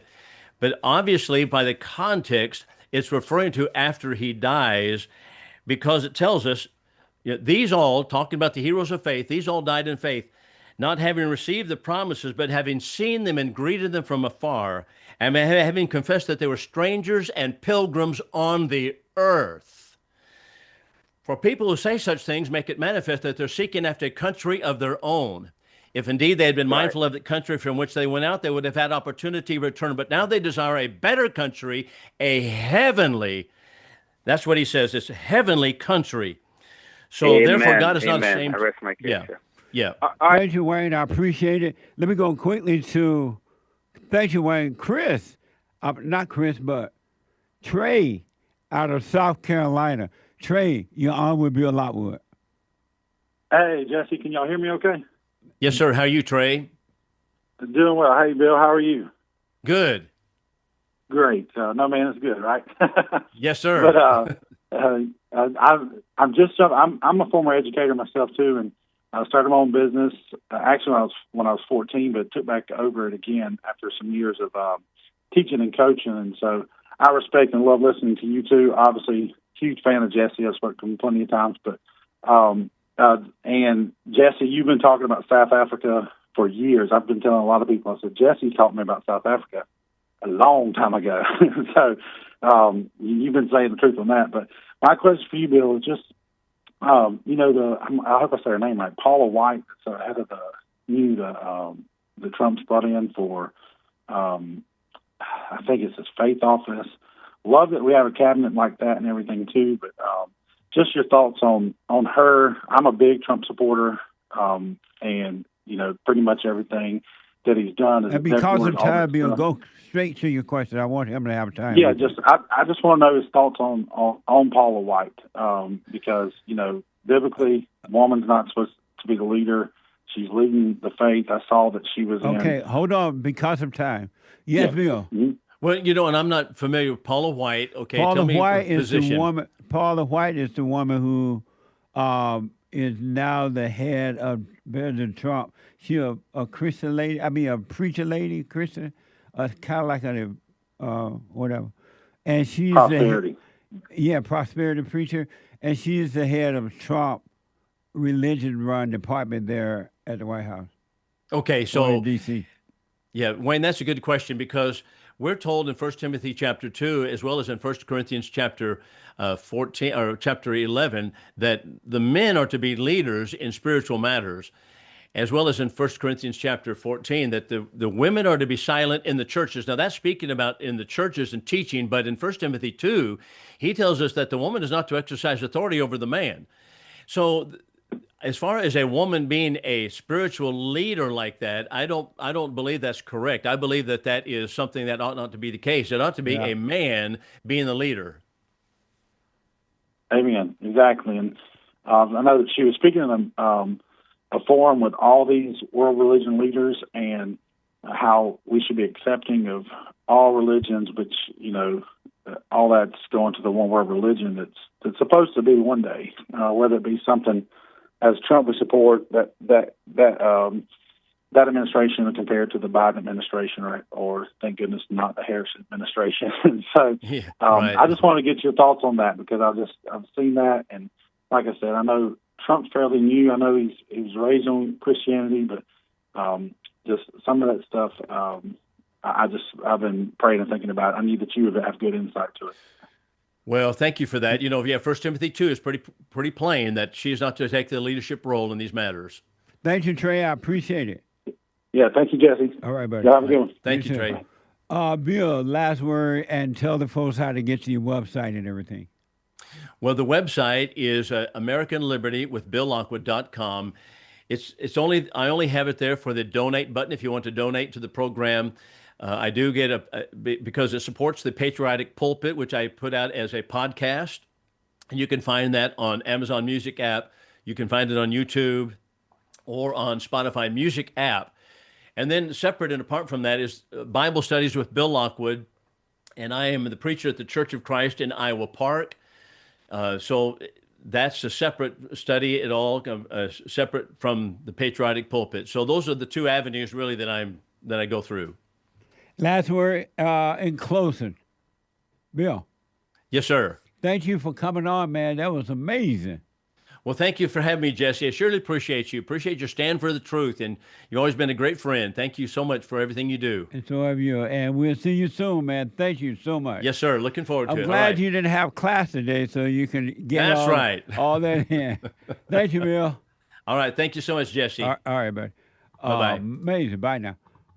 Bill Lockwood, folks. Make sure you check him out. And you got a lot more to hear. One of the smartest white men on this side of heaven. American Liberty with BillLockwood.com. American Liberty with BillLockwood.com. Let me do this because we're about to come to a break. And when I come back from the break, we're just going to go to calls. But let me do some super chats going out to the break. Super chats. Oh, amazing. Lori says, amen to church, Jesse. I love when you said this journey is not learning or becoming something and to let ownership go. Right. Thank the you. journey is not about learning. The journey is about overcoming learning. What the? Amazing. Thank you. Shout out, Lori. Stu from the UK, 3 coffees. Happy belated birthday, Jesse. Shout out to the traditional Catholics making the world a better place. What the? I appreciate it. Thank you. Amazing. That's kind. Yeah. Cornerstone on Cash App. Salute. God bless America. American flag emoji. God bless America. Thank you. Medi says, Jesse said he'll smoke on this one. Do you think before you speak? About what? No. That may be an issue. Thank you. That's funny. Thank you, Medi. Yeah. Zit. Israel was born and a child born to Israel. I believe it was Jesse Lee. Amazing. Thank you. Mada. I love Israel. Thank you. Mada, I won't say his last name, says, happy birthday, Jesse. Thank you. I appreciate it. Thank you, Mada. Yeah. Elijah with a diamond. If Jews are God's chosen, why are they enemies of mankind? Maybe that's why. Because Satan hates God, so you're going to hate his children. Amazing. Thank you. John says, my grandfather died of Alzheimer's at 84. Tough to watch for sure. Yeah, my father expired of Alzheimer's as well. So I know what you mean. Thank you. Thank you, John. Yeah. May his soul rest in peace, by the way. Yeah. And that one guy died. He had Alzheimer's as well. Phil Robertson. Oh, he had it too? Mm-hmm. Amazing.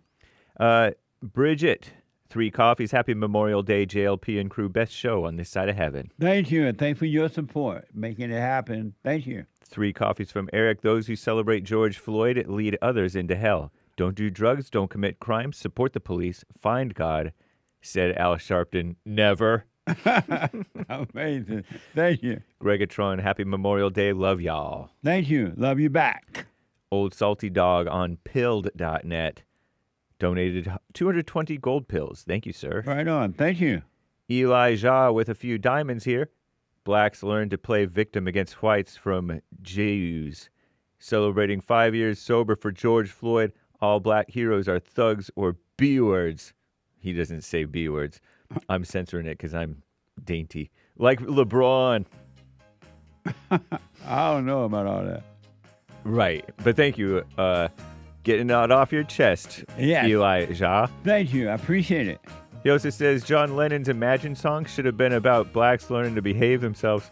Macron mad because his wife is a man like Big Mike. I disavow. Same tribe pushing white hate in South Africa, doing it here. Amazing. He says. What a mess, huh? Thank you. Black women just wake up fat and angry, huh? Says Elijah. Amazing. That's for sure. Thank you. And we'll read the rest later, guys. Thank you all. Let me take a break. When I come back, your phone calls. 888-77-JESSE.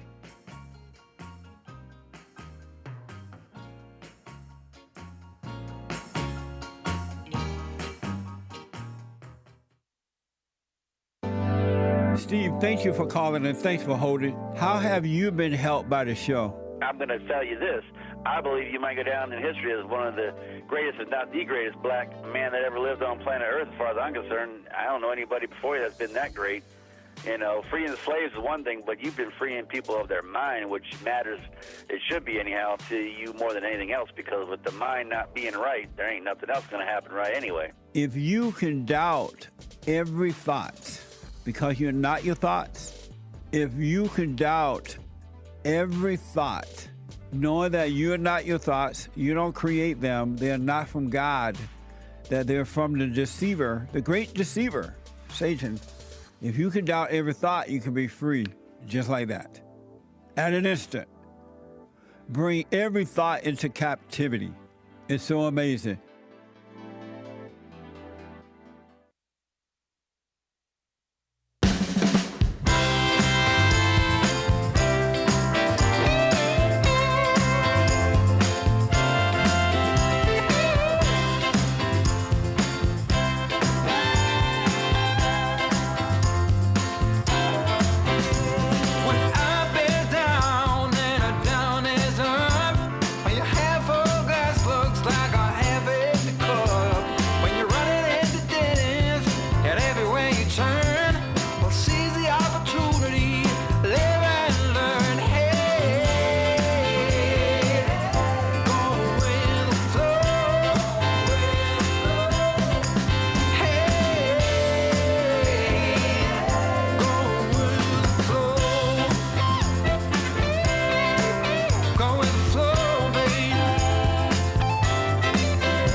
Okay, folks, check out our merch, amazing merch at rebuildingtheman.com/stores, rebuildingtheman.com/stores.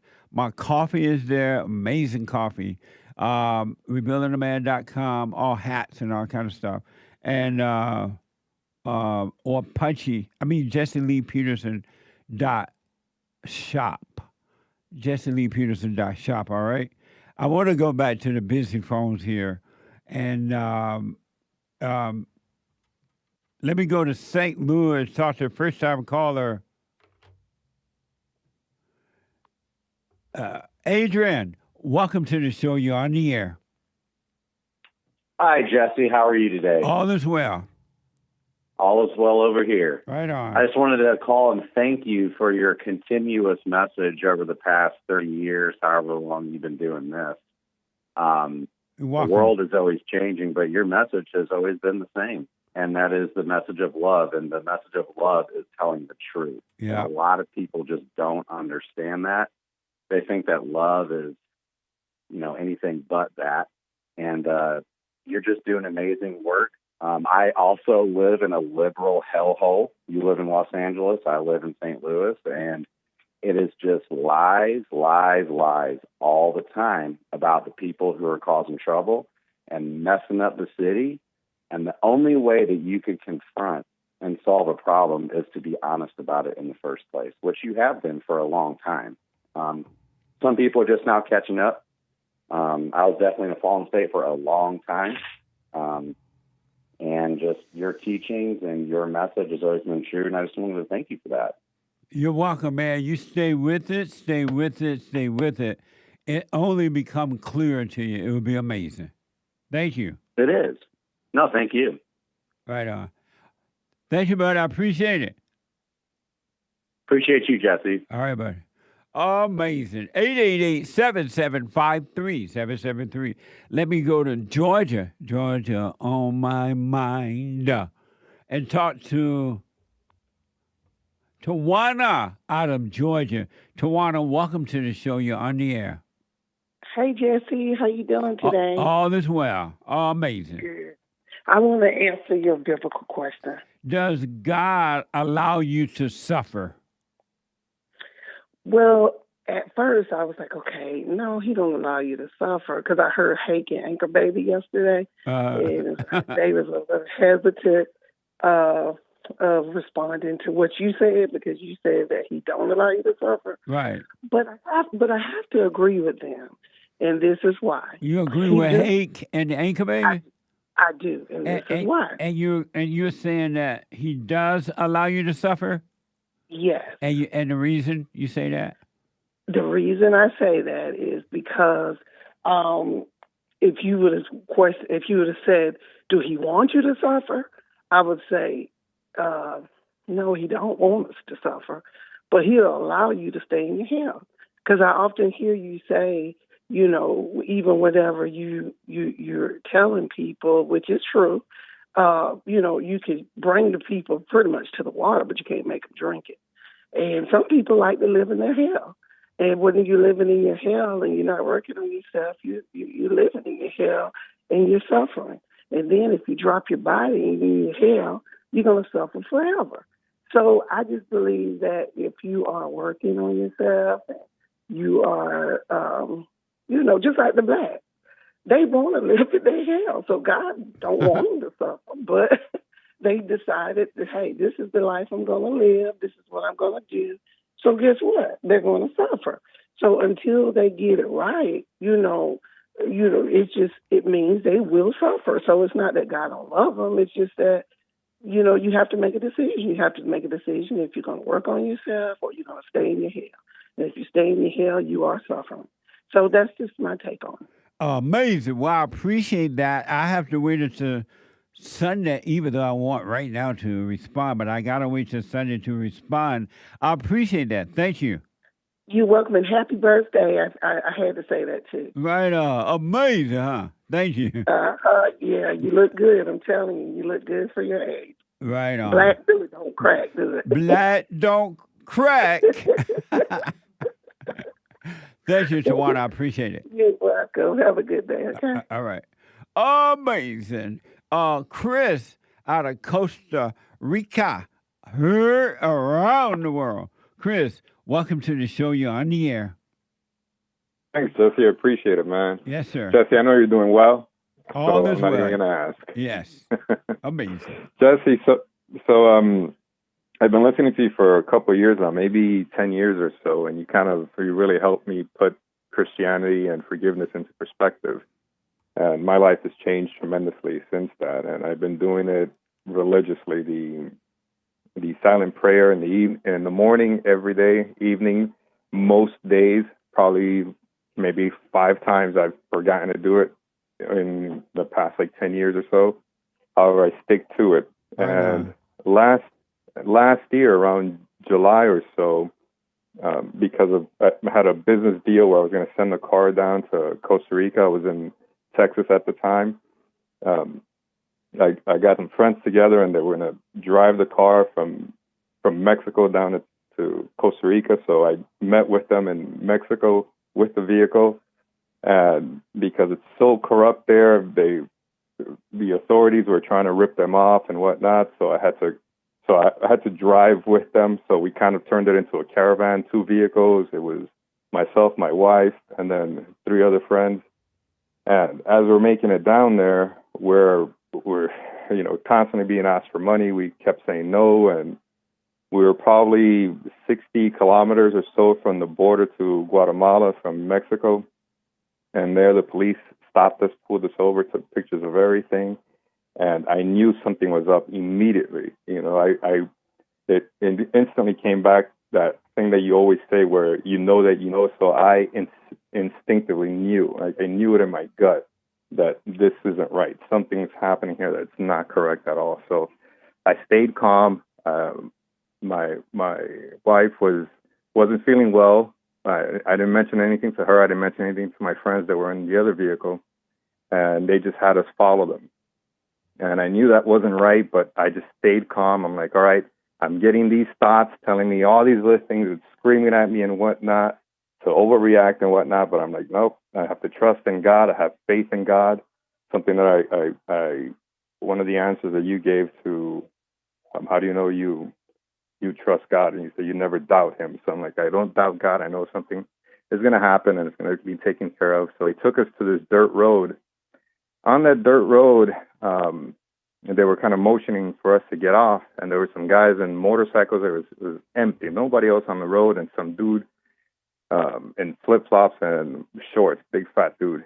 And I told all my friends and my wife, I told everyone to stay in the car. I didn't even park next to him. I parked next on the other side of the road, and I walked towards the cop, and I just pointed. I was like, hey, so Guatemala's that way. He goes, yeah. I was like, oh, okay. And I just kind of waved and walked back to the car, got back in the car, started driving towards Guatemala. And I look in the back mirror, and these guys, they all get out, and they're waving at us to stop. I'm like, oh, man. I'm like, if the cops are telling you to stop, you got to stop, because, you know, they're just going to call someone up ahead or whatnot. So we turned around. Yeah, turned around. They one of the guys got into the car that I was with, that I had my wife with, and a friend of mine opened the door and just got in. Didn't say anything, the fat dude. So I just stayed calm. My friend kind of freaked out, but as the guy walked in, he goes, hey, Carlos, how are you? And my friend Carlos was like, hey, not realizing that this guy, there's no reason he should know my friend's name. So I'm calm this entire time. My wife is kind of like, all right, whatever, because she sees me, and that's something that later on she said. She was like, I was calm the entire time because my husband was calm. And so I knew that this isn't right, but I'm like, all right, God's going to take care of this. My friends are in the back in the other car, and they're freaking out. You know, they don't know what to do, and they're just following me. So my friend and his one of his female friends, she was freaking out. He's like, no, let's just follow Chris and let's see what happens. So at that time, my wife, as I mentioned, wasn't feeling well. So I told the guy was like, hey, we got to go to this other place, and that's where we're going to look at your paperwork and whatnot. I'm like, yeah, we can't right now because my wife is sick. So we need to go back to that checkpoint where they originally stopped us, because I knew that they had a little building there. He's like, no, we got a bathroom over there where we're going. I'm like, oh, okay. I'm just listening to him, but I'm not going to follow what he's saying. So drive back to where we're headed, to where we originally got stopped. And I'm like, and the guy's like, no, you got to turn. I'm like, look, my wife's not feeling well. She needs to use the restroom. He's like, we have a bathroom. I said, no, we got to go there. So there's nothing he can do. He's just kind of yelling at me in the back. And I'm just driving. I drive there. I get my wife out. I go back into that little kind of small police station. I tell my wife, stay in there as long as possible, and you got to act as sick as possible. She's like, all right. She stayed in there for 45 minutes. The two guys in the motorcycles that I saw on the road, they had followed us, and they were across the street just sitting there on the bikes just watching us. The police that had gone were watching us. Everybody was watching us, and I was just calm. I'm like, all right, God's going to take care of this. He's going to tell me what to do. This is going to be fine. I'm not panicking. I see my friends. I'm like, hey, my wife's not feeling well, because the guy is there listening. I'm like, all right. So 45 minutes, my wife walks out, and she's like, there's nothing else for me to do. She's like, I'm standing in the bathroom. All right. I said, okay, so this is what's going to happen. You're pregnant, and you're bleeding, and this is our first child, and we need to go to the hospital. And she's like, all right. So I'm like, just act really weak. So I kind of put my arm over her. She puts her arm over me, walk her to the car, and I tell the guy, listen, we got to go to the hospital because my wife's pregnant. She's bleeding. This is our first child. By the way, my wife never wanted to have kids. I never wanted to have kids. I had a vasectomy, so it's impossible. So I'm making all this up. I'm making all this up. And then I tell my friends, listen, we're going to the hospital because my wife is pregnant. They don't know anything. They're just following whatever I'm saying. So I'm driving. I have my phone up on the dash. I've got it set up I look for the hospital, and I'm just driving through the streets, taking red lights. My friends are trying to keep up with me because I've got to act like with this urgency. I'm not slowing down. I'm driving as fast as possible. I'm looking back. The guys in the motorcycle are chasing us. The guy that's in the car behind me, he's on the phone kind of yelling at me to go this way, go that way. Then he's like, look, I know she's not feeling well, but we got a doctor where we're going to go. I'm like, yeah, I understand, but I don't care. My wife is my priority right now, so we got to go. I'm following Google Maps, and it's completely off because everywhere it's going, it's taking us. There's dead ends, there's construction and whatnot. And I'm like, oh, geez. All right, well, I'm not panicking or anything. And all the while, I hear all these thoughts and whatnot, and I just stayed calm. I'm like, all right, I'm just gonna listen to that voice of God that doesn't speak, that voiceless voice, as you said. I'm like, I'm staying calm with this. I know it's gonna be taken care of. And even the devil was like, hey, crash into that police car. That way you make a big scene, and if you make a big scene, nothing can happen to you. I'm like, yeah, right. In my mind, I'm like, okay, that's interesting, but that's not going to happen. So I'm driving. The guy's yelling at me. At one point, I look back, and I don't see my friends. They're no longer following me. So I think, oh, okay, something happened. So let me turn around. I make a U-turn, and I ask the guy, I'm like, hey, what happened to my friends? He's like, oh, no, they went to the place I was saying, and I knew he was lying. So I go back, and I caught them at some other street. They couldn't go as fast as I was going, and they kind of got stuck in traffic. So they saw me, got behind me, started driving, and then the guy was like, hey, if you want, just drop me off here at this corner with your friend Carlos, leave us here, you guys go to the hospital, and then you come back and pick us up. And my friend Carlos is just, he has no idea what's happening. He's like, yeah, that's fine, you can drop us off here. And I turned to the guy, I said, listen, man, we all came together, we're all going together, so that's not happening. We drive to the hospital, get out, lock the doors. The guy won't get out of the car. So I'm walking with my wife, and I look back. He's not getting out of my car. So I unlock the door. I open the door, and I just look at him. But it was fascinating because I didn't say anything, but I just looked at him with this stern face, and immediately he reacted, and he got out of the car quick, closed the door, locked it. My friends all huddled around me, and I've got my wife, and my friend's like, Chris, I'm scared. I'm so scared. I'm like, relax. Everything is fine. Don't worry about it. We get to the ER. At the ER, they already had a chair waiting for my wife. I'd never called the hospital. None of us called the hospital, but they already knew that we were coming. So this is all kind of they're all intertwined. So we get there. They drop. I go in with my wife, and they're like, listen, only family. So my friends had to wait in the waiting room. So walk in. They had a room already set up for her. They lay her down. They gave her an IV. She really wasn't feeling well, but she was kind of exaggerating the whole thing. And they're looking over her, trying to take care of her. All the while, I'm staying calm. And this is like 30 minutes or so, and my friends, they burst through the doors into the emergency room, and they go to the room. They're like, listen, we don't care what's happening, but we're going to be in here. I didn't say anything to them, and the hospital staff knew that they were serious, so they kind of stayed there. And at one point, one of the female friend that was with us came up to me. She's like, Chris, I'm so scared. And she started getting really nervous and about to cry. My friend was going to hug her. I was like, no, let her be. I'm like, and I just talked to her. I didn't touch her. Because of time, how did it end?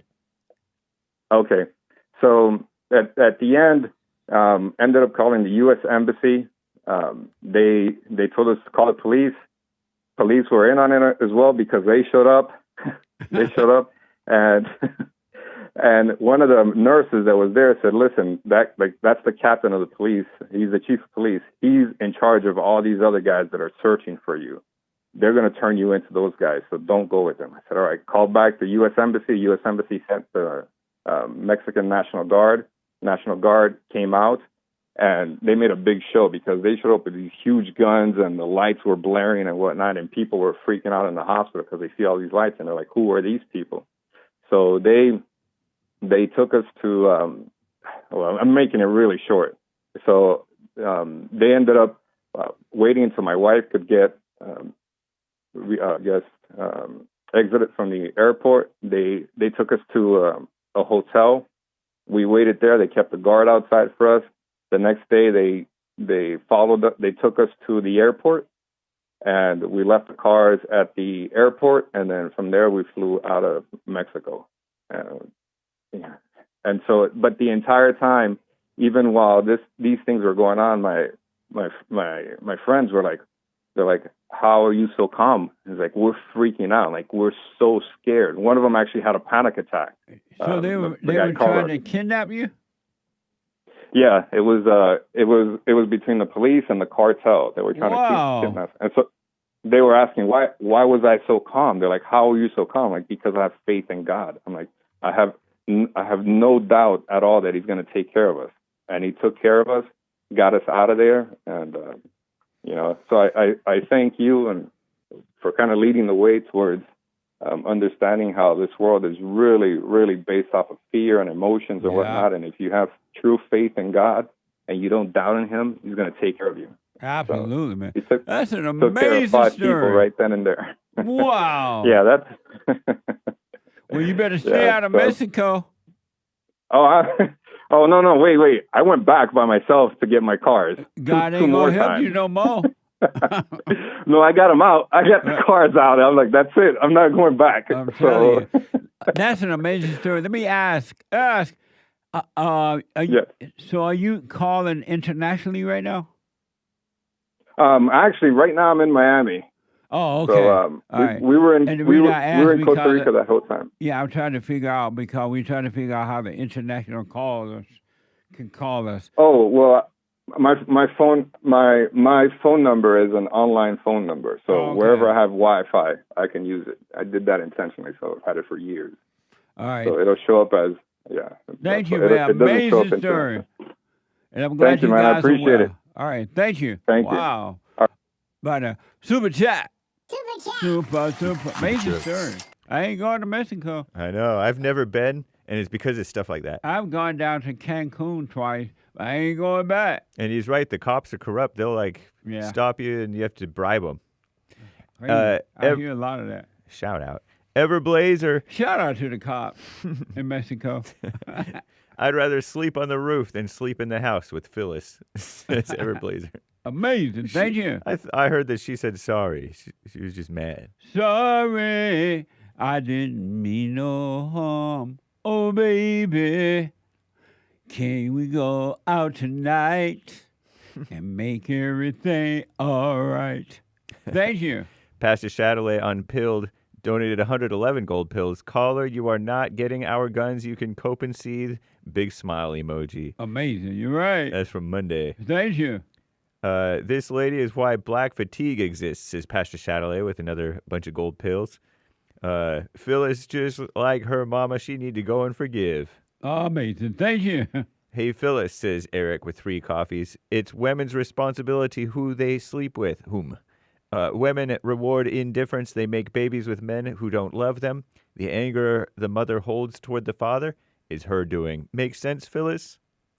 Good point. Amazing. Indeed. Thank you. That's right. Commander Kim on a Rumble rant. In Africa, there's no word. Oh, I already said this, I think. There's no word for maintain. So they don't even have the concept for Oh, yeah. maintaining We stuff. talked about that yesterday. Amazing. Mark, Thank you again. What's wrong with the blacks? Face What's palm. wrong with the blacks? Strong arm, heart, idea, and thanks. Bond not playing with Satan. That's for sure. Thank you. Elijah, blacks commit more school shootings than whites. Jewish media covers up their crimes. He says a certain type of pet crimes. South Africa has a crime problem because there's too many blacks. Everywhere they go in large numbers, crime follows. What's wrong with the blacks? We gotta somehow or another we gotta get the message out to the black. Your problems are within you. It's the anger. Forgive your mothers all over the world and return to your fathers and you'll be fine. Amazing. Thank you. 3 coffees from Patrick O. in Wicked Witch of the West voice. They said, Auntie Maxine, whatever you do, just don't go around using the word impeachment. So I said, impeachment. What a mess. A mess. Thank you. Anthony on Cash App. That one angry black woman, what a mess. Phyllis? Probably. You said Phyllis called today? Yeah, I heard that she called and said sorry. She was just mad. Oh, amazing. Thank you all. Shout out to Elijah, Bill West, Cactus Eater Bear, Games for Rec, and the rest of the supporters on Monday's D Live stream. Gregatron with the coffee. Jesse, I have a biblical question for you. You don't answer it now. I want you to smoke on it. Are you ready? Is it possible to unite the races? Don't answer it now. Amazing. How come we are not going to break? That's a good question. It's a conundrum. We're supposed to be like at break right now. Yeah, I'm supposed to be reading hate news already. Not the fake news, but the hate news. Thank you all. Let me take a break. The Lord wanted us to do those extra super chats. I love that. Absolutely. We got to finish it when I come back. I want to go straight to the calls. Let me take a break. Manhood Hour coming up. I'm coming straight to the calls, and then we're going to get back to the super chats and blah, blah, blah. quick break. Hate news, not the fake news. I'll be right back.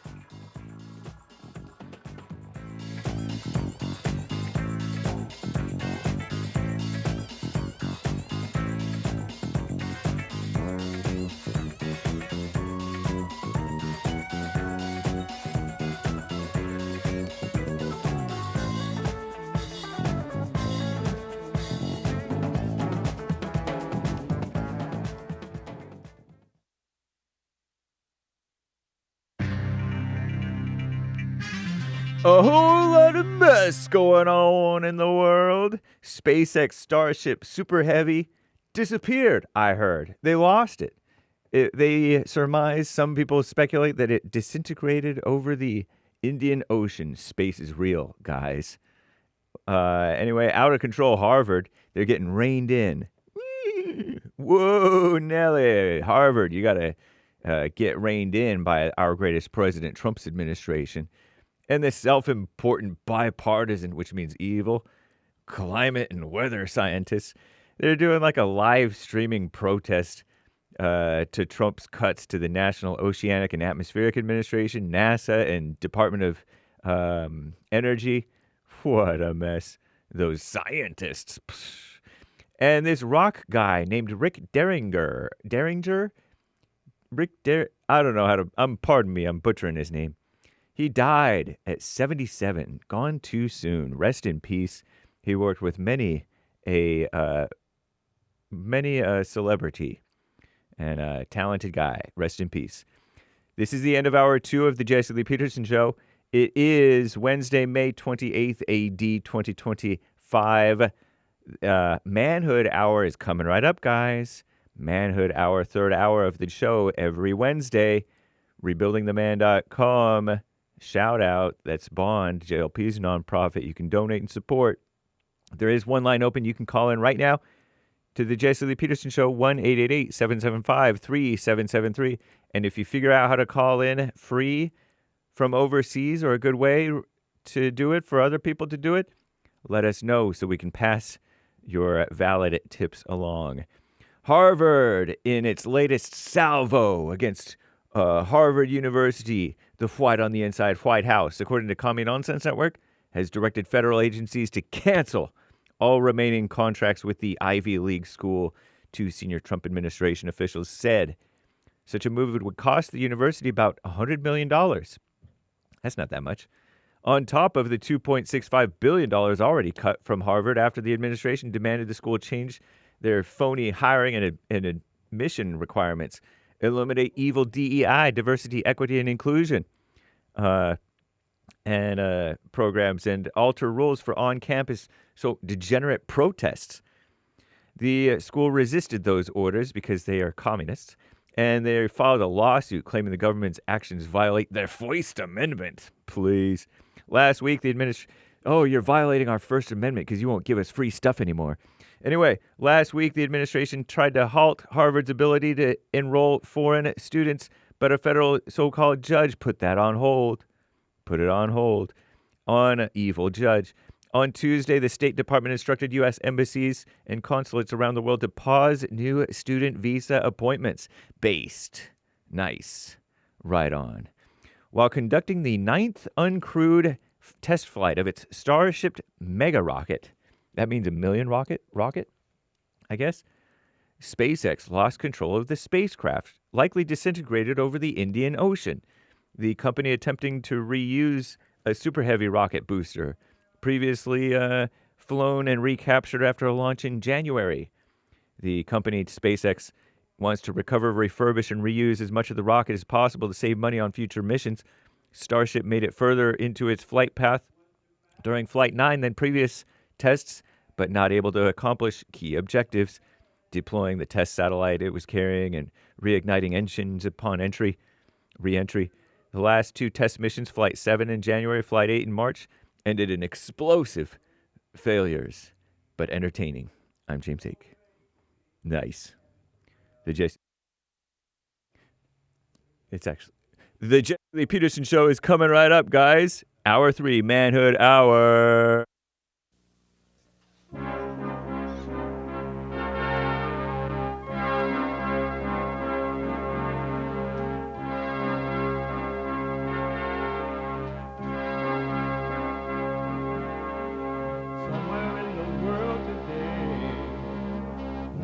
got to stand up strong.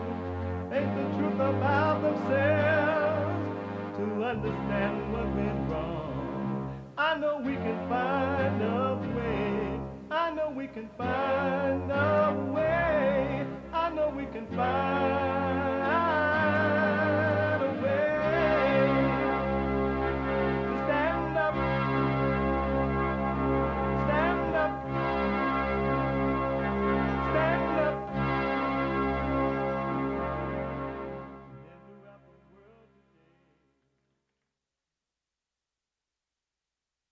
Uniting the races with truth instead of dividing them with lies.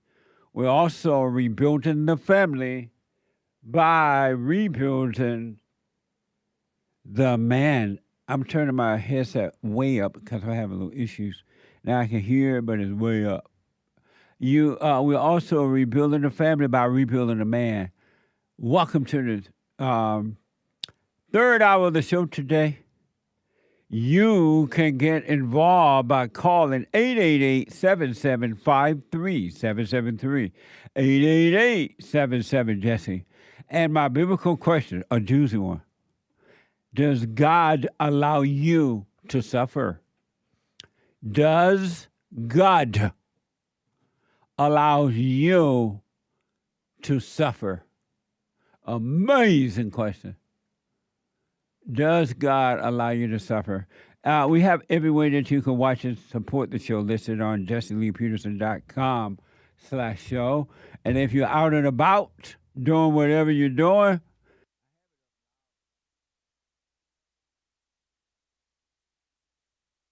if you're out and about and you want to hear the show live, and you can, no matter where you are and what you're doing, we are heard around the world. Monday through Friday from 6 a.m. to 9 a.m. Pacific time. You can podcast all the shows, but you can be listening on your iPhone or iPad by calling 605-615-4131. 605-615-4131. And to donate and have your comments read out loud, go to Buy Me a Coffee. BuyMeACoffee.com/JLP Talk or Bond JLP Cash App. Bond JLP Cash App. All right. It's Wednesday, third hour of the show. Every Wednesday. We take all calls, but every Wednesday, third hour has been and will always be Manhood Hour. What is a man? What is a man? It's an adult human male. Manhood. Hillary or President Trump? I voted for Hillary Clinton. Beta male. A man is a male who turned to man. Alpha male. Live right, be right, and lead the way. We do have some breaking news this morning.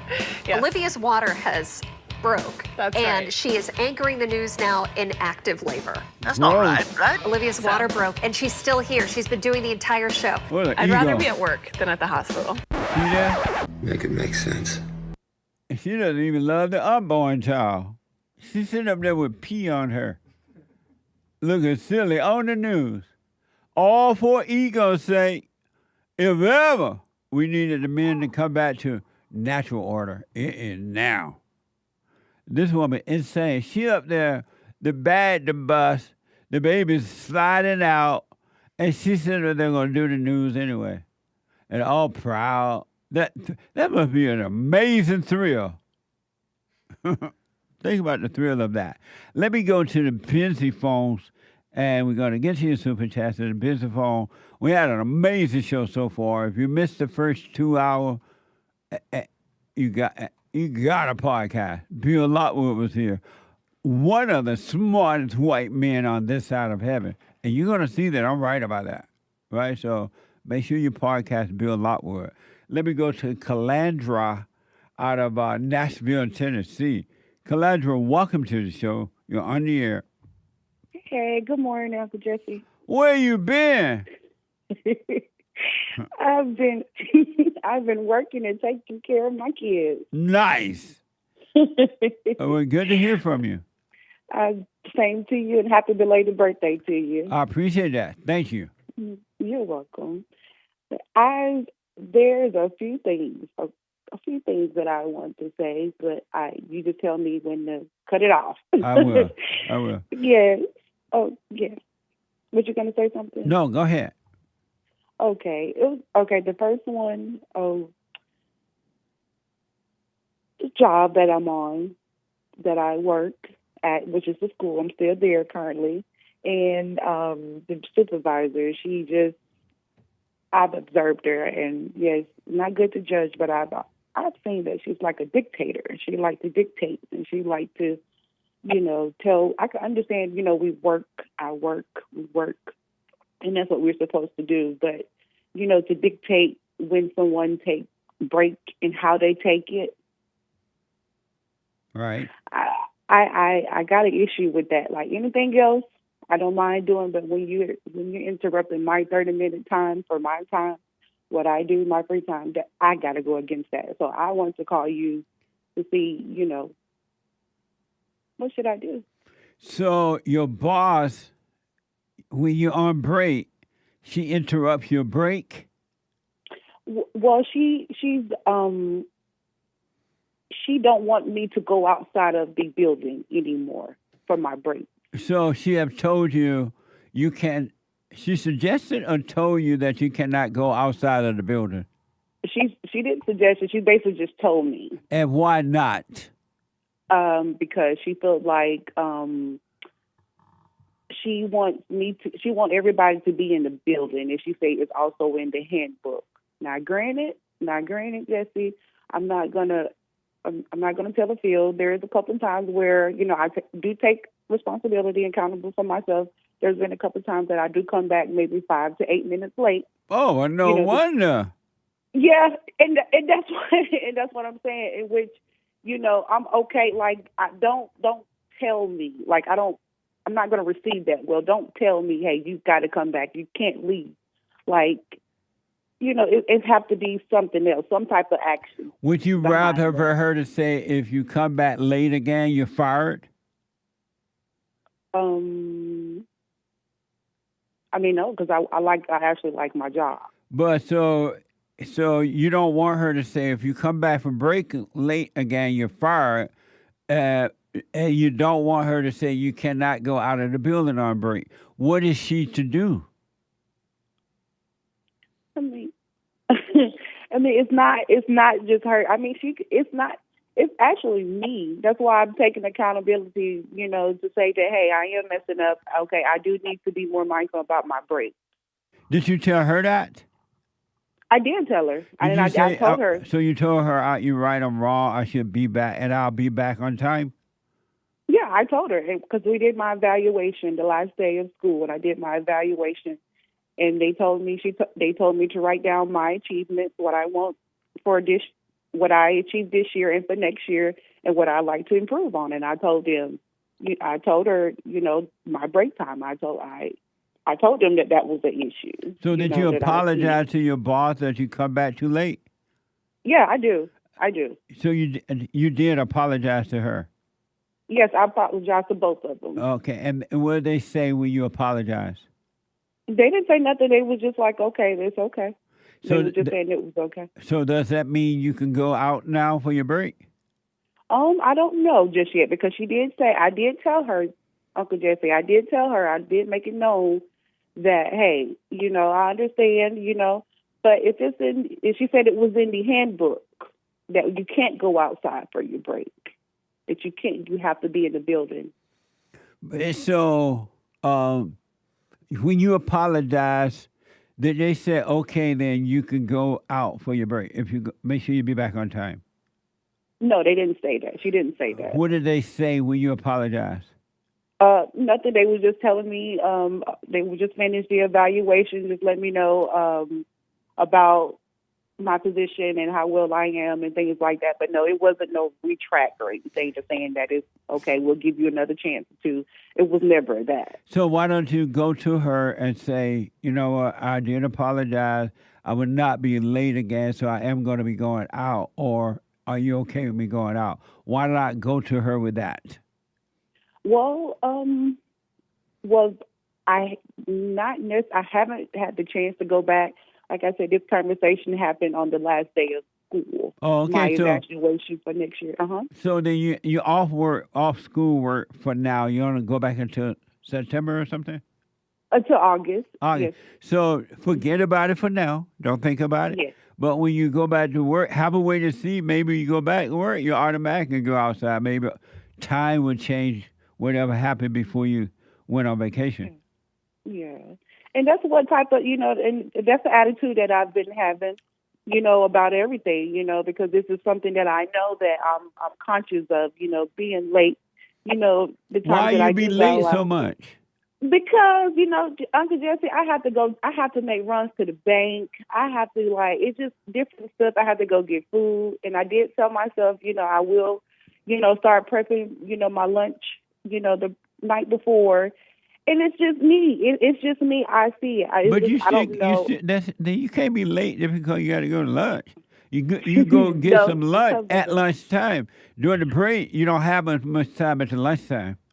Yeah, And so why don't you do that at lunchtime? Yeah, and you're right. And you're exactly right. And that's why I said I'm going to be more mindful about it. And I did tell them the same thing as well because, my job, I like my job, Also, and I do want to be more mindful about it. You're being disrespectful. You're not showing love. You're not showing the right kind of attitude, especially now that you're working on yourself by being late like that. You can't be late. You're right. So you're exactly right. Well, now that you're off until August, just forget about it for now. Have a wait and see, and then you'll deal with it once you're back at school. It may not even be an issue anymore, but you got to stop being late. What the? I know, and that's nobody's fault but mine, and that's nobody's fault but mine. And I'm if trying I to fail to pray and my soul get lost, it's nobody's fault but mine. It's my fault, and I'm trying to come up with things. I'm trying to come up with things. Well, what does that mean? That doesn't even make sense. That I'm trying to come up. You go to work, you have breaks and lunch. At work, you take your break, and then at lunch, you take your lunch. But both time, you make sure you get back on time. That shouldn't even be like anything but that. You're right. What's wrong with you? Is it because you're black? You're already late. I think so. It's hard being black. No, it's not because I'm black, Uncle Jesse. Well, what is it? Because I don't know. I don't know if it's just my body. No, it ain't got nothing to do with your body. It's you. What is it? It's me. Yeah. Okay. What it is, you don't care. Because if you care, if you appreciated your job and you appreciate the people that hired you, you would be on time. You would simply be on time. It wouldn't be an issue. You don't care. I got you. You might be right, and you're probably right. I am right. So how do I what do I need to do? Because it's like it's not just this job too. It is not just my job. I just want to be able to be conscious about everything that I do. Right. You leave on time and you come back on time. It's just simple as that. You go to break at 9:30 and you got to be back at 9:15. At 9, almost 9, whatever, you get up and walk back over to your desk. Yeah. That's not that difficult. Well, it's difficult when when you just said it, when you don't care and when you. Why don't you care? Why don't you appreciate? I care. I appreciate the job. Why don't you appreciate the gift that God has given you? The gift to work and take care of yourself, provide an opportunity where you can have a job. Why don't you care about that? I'm not going to say I don't appreciate it and I don't care because I do show up on time in the morning. It's just my lunch break. I know, but why don't you care fully so you can do right even at lunch? The boss shouldn't have to keep up with you at lunchtime. The boss should not have to wonder if you're going to be back on time or not. Because when payday is done, when payday comes, you're expecting a full check, right? I am, but because it's I guess I can say, because I'm not gonna blame the it's a toxic environment to work at, period. That has nothing to do with you. But you're right. So I am trying to find a way to show up still without listening to and it's just a thought. It's the thought. I know it's the thoughts, but I'm still having a hard time. But that doesn't make sense. Even if I were high, I would know to show up on time at work, take my break on time, come back on time, go lunch on time and back. I mean, what you're saying is just not making any sense at all. Yeah, I mean, it's a getting back to work. You don't want to get back because if you did, you would. Quit saying that, Uncle Jesse. I do want to get back. No, you don't. If you did, you would. You're right. You're right. You should be ashamed of yourself. And I am, because I want to find a middle ground to it all. Like, the middle ground is be back on time. That's the middle ground. You don't have to find it. It's right there. Look, Jesse, I know we all have a little judgment that we have for ourselves. And that ain't got nothing to do with you being late. Yes, it is. I'm trying to figure out why. So I'm not, I'm not taking accountability, or I'm not trying to brush it off or anything. It's just, I'm just trying to find reasons. I don't care. Because you're black. And now you're mad at the boss because the boss said that you can't leave the building for break. If I would recommend you, when the boss said, you know what, Calandra, you're always late, coming back from break, so now you can't leave the building for your break. You should have just said, oh, you're right, I understand, I'm wrong, thank you. I won't leave for now. I won't leave. Why not deal with that way? Since you don't seem to be able to come back on time. I mean, I looked at it because, number one, I looked at it because I know she does this to a lot of people. But they have nothing to do with you. Yeah, but if I go outside, and if I can't, number one, I pray outside. I pray. And if I fail to pray. I pray. I don't have no room in the building to pray as well. But yes, you do. You can sit right there at the lunch table with a crowd of people around you and be aware, and you're in prayer. Oh. So are you just telling me to just bite the bullet and just stay inside? I'm telling you to do what's right. This lady, your boss, is making you stay inside now because you keep coming back late. She's trying not to fire you because she can fire you. And so instead of complaining and murmuring about that, you say, you know what? You're right. I won't go out. You're being punished for being late instead of getting fired. Okay. Why is that so difficult to understand? I don't know. That's why I was calling to ask. What's wrong with you? What you mean? What's wrong with me? When she said they had, look, that's like coming. You know what's happening? Satan tell you, look, this woman does this to everybody. She's this and she's that. It's a toxic environment, as you said. And Satan is making you do wrong too because everybody around you doing wrong. How about being in charge of your own world? You don't have to be like everybody else. And that's what I'm doing. That's no, you're not. You're showing up on time. I'm showing up late, Uncle Jesse. Right. That didn't even sound good. What? I said that didn't even sound. I corrected it. I said it's showing up late. Yeah. But that's why I was calling you to see. Here's what I recommend since you call me. You be on when you get back, again, wait to see the situation may have changed. Wait to see it work.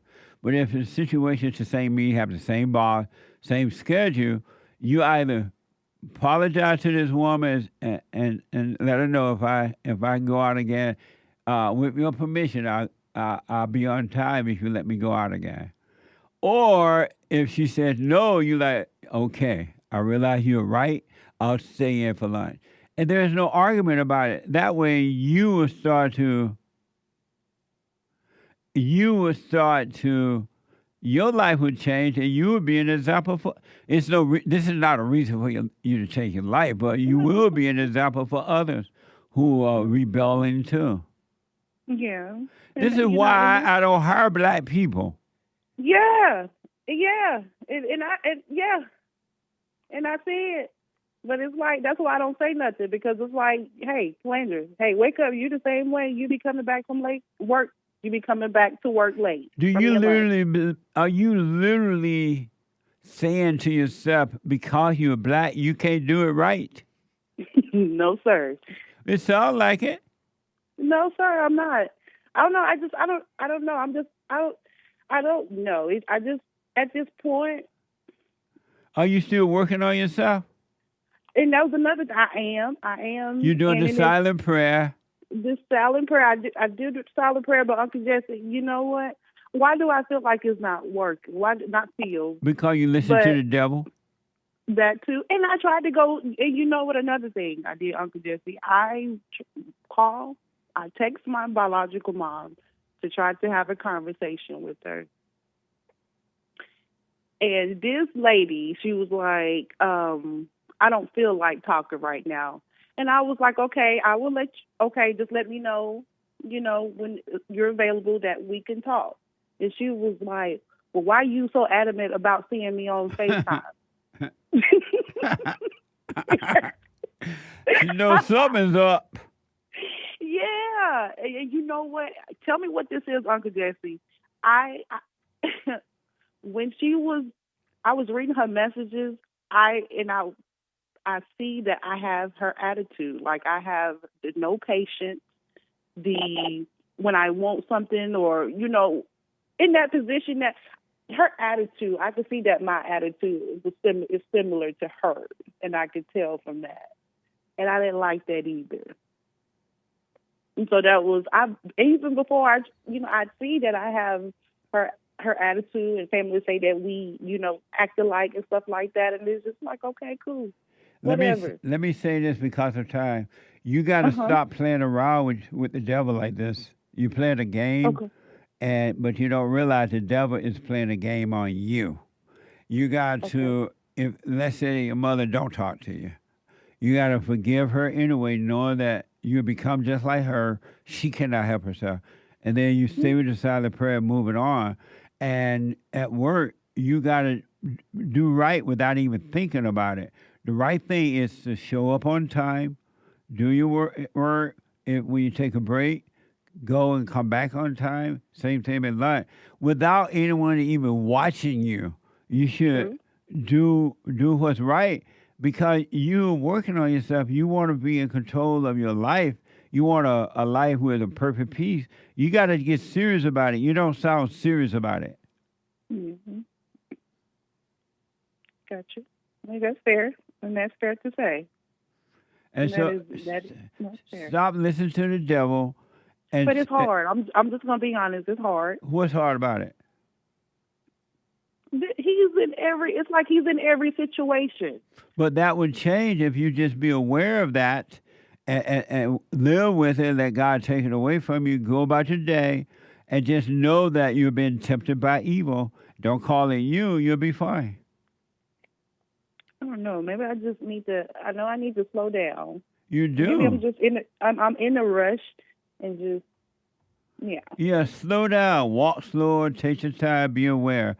But you got to get serious about this, and don't let this be like a joke to you. And I try not to. But if there's no excuse. But, in the morning when I wake up, my body just feels just like it just don't want to move, like it don't want to do it. I force myself. A lot of times I force myself to lay down and just close my eyes, Well, relax and take one step at a time. But you got to be serious, because the devil doesn't want you to go free. So don't let this be a game. You're at war with evil. Right. All right? Yeah. But for now, about the job situation, don't think about that until you have a way to see, but you got to go back in there being right and doing right. Yeah, you're exactly right, and that's why I called you, just to, All right? to talk to you. Yeah. And good to hear from you. It's good to hear from you, too. What I hope a everybody's mess. doing well. What a mess. What a whole mess, Jesse. Let me know how it goes, all right? I sure will. All right. Thank you. You're welcome. Y'all have a good one. You too. Thank you. 888-775-3773. Let me go to Ian, who's been waiting a very long time. Ian out of Arizona. Ian, welcome to the show. You're on the air. Hey, Ian. Hold on, Ian. He's not ready. Let me go to first-time caller out of the Bahamas. Brian. Brian, welcome to the show. You're on the air. Oh, I'm sorry. Hold wrong line. Brian, welcome to the show. Hey, it is awesome to be here and to be able to even talk to you. So I was calling to give you a shout out, man. Shout out. I will let you know you got love down here, man. You know, we show much love for you. I'm down here. I appreciate that. Thank you. Brian, are you on Skype or how are you making this call? I'm making this, I'm not really too sure. You know, my girl got this. I just know this is the line that we use to call foreign. Oh, okay. All right. Well, I appreciate that, man. That's amazing. Amazing. Yes, sir. But while I'm talking to you, I do have a question Okay. for you. So, you see what the thing that's going viral right now, the whole black fatigue thing, right? Yes. Now, I'm fully with what the narrative of it is. However, I feel like if we keep throwing race behind everything, that even though they're just trying to show quote unquote black people, how they acting, and, a lot of them being rude and stuff and calling them out, I just feel like it's not going to solve the problem more. I feel like it's just going to feed the fire more. What are your thoughts? That's a good point. I mean, a good question. It's unfortunate because now that the world is saying that they have black fatigue, look like it would make the blacks pause and realize, what am I doing wrong? Why is it that I'm turning off? Why is it that I'm turning off the whole world? You would think that since they're not paying attention to the signs within themselves, that if the world is telling you they're fatigued now, they don't want to be bothered with you, look like that would make you examine yourself instead of getting mad and blaming them that they don't want to be dealing with you. Yeah, you know what the problem is, man? What? As a smart individual, right, one would see their mistakes, right, especially if you can, see, evidence and see your actions and see how stupid you look. You would stop, right? But the problem is the ratio of ignorance to smart people nowadays is just too far apart, Yeah, it's real separated now. We're more divided, not just in America, but around the world now because people are so identified with race rather than what is right, and they're refusing to be individuals. Now, you're right. Oh, and before I forget, I got to call you out on a lie. You said earlier to the young lady that you don't hire black people. I'm pretty sure the black person I talked to before I talked to you. Yeah. But anyways. He is a coon. Oh, God. But anyways, now, let me hit you with this, right? So you say race divide, My producer, he black. He is a Nazi coon. And you see how you and I could laugh at that, right? Hold on, buddy. Hold on. Let me take a break. Hold on. I'll be right back. 888-77, just a quick break. Counseling service, and I have to admit, thanks to God, it is the best counseling service. Treasure Chest is now open on D-Live. Families, individuals themselves around the world. Most people are unhappy, they're miserable, they have rough lives, they're depressed, suicidal, young and old, of all races. I understand, I know why, and I do understand it. Because exactly what's happening in me is happening with everybody outside of me, inside of them. And I've noticed that with those who really want to understand, they overcome it just like that, out of one counseling session. If you need counseling, you can go to rebuildingtheman.com or call 800-411-2663. 800-411-BOND. Best counseling service on this side of heaven.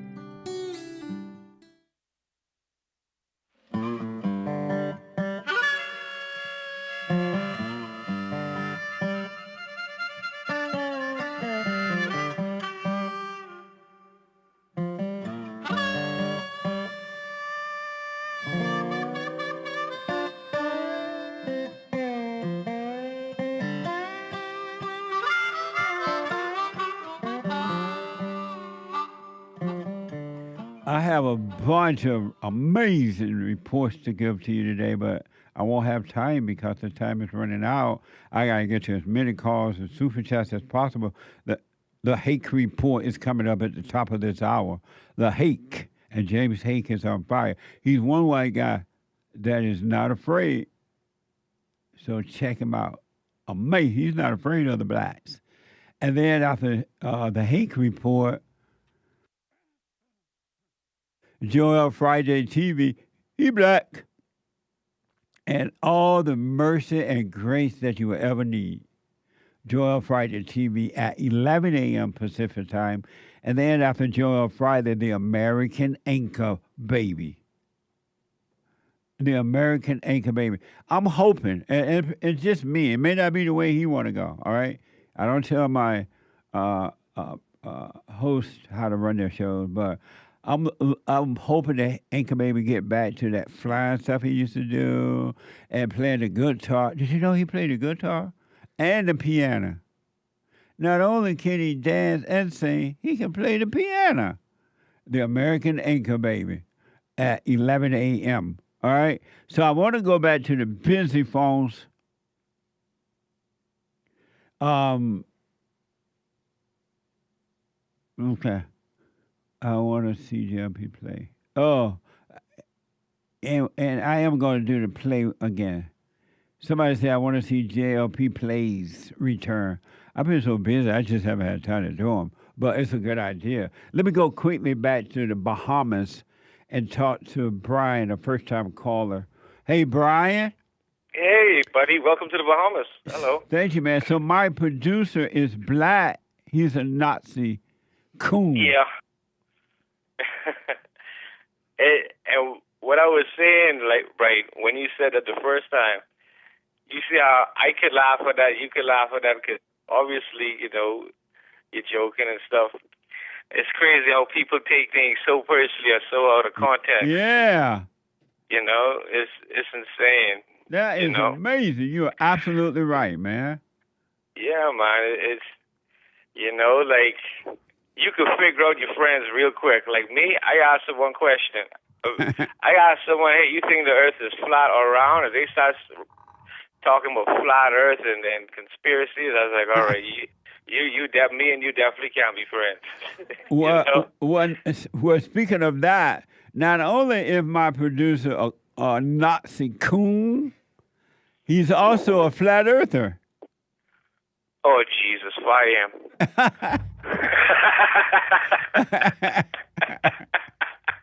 Get rid of him. Oh, man. Brian, it's so good to hear from you, man. Call me again, all right? I will, man. I will. This is great, man. It's a pleasure meeting you, man. God bless you and keep up the good work, sir. I will. Thank you, buddy. All right. Bye now. Amazing. Amazing. Super chat. Super. Super chat.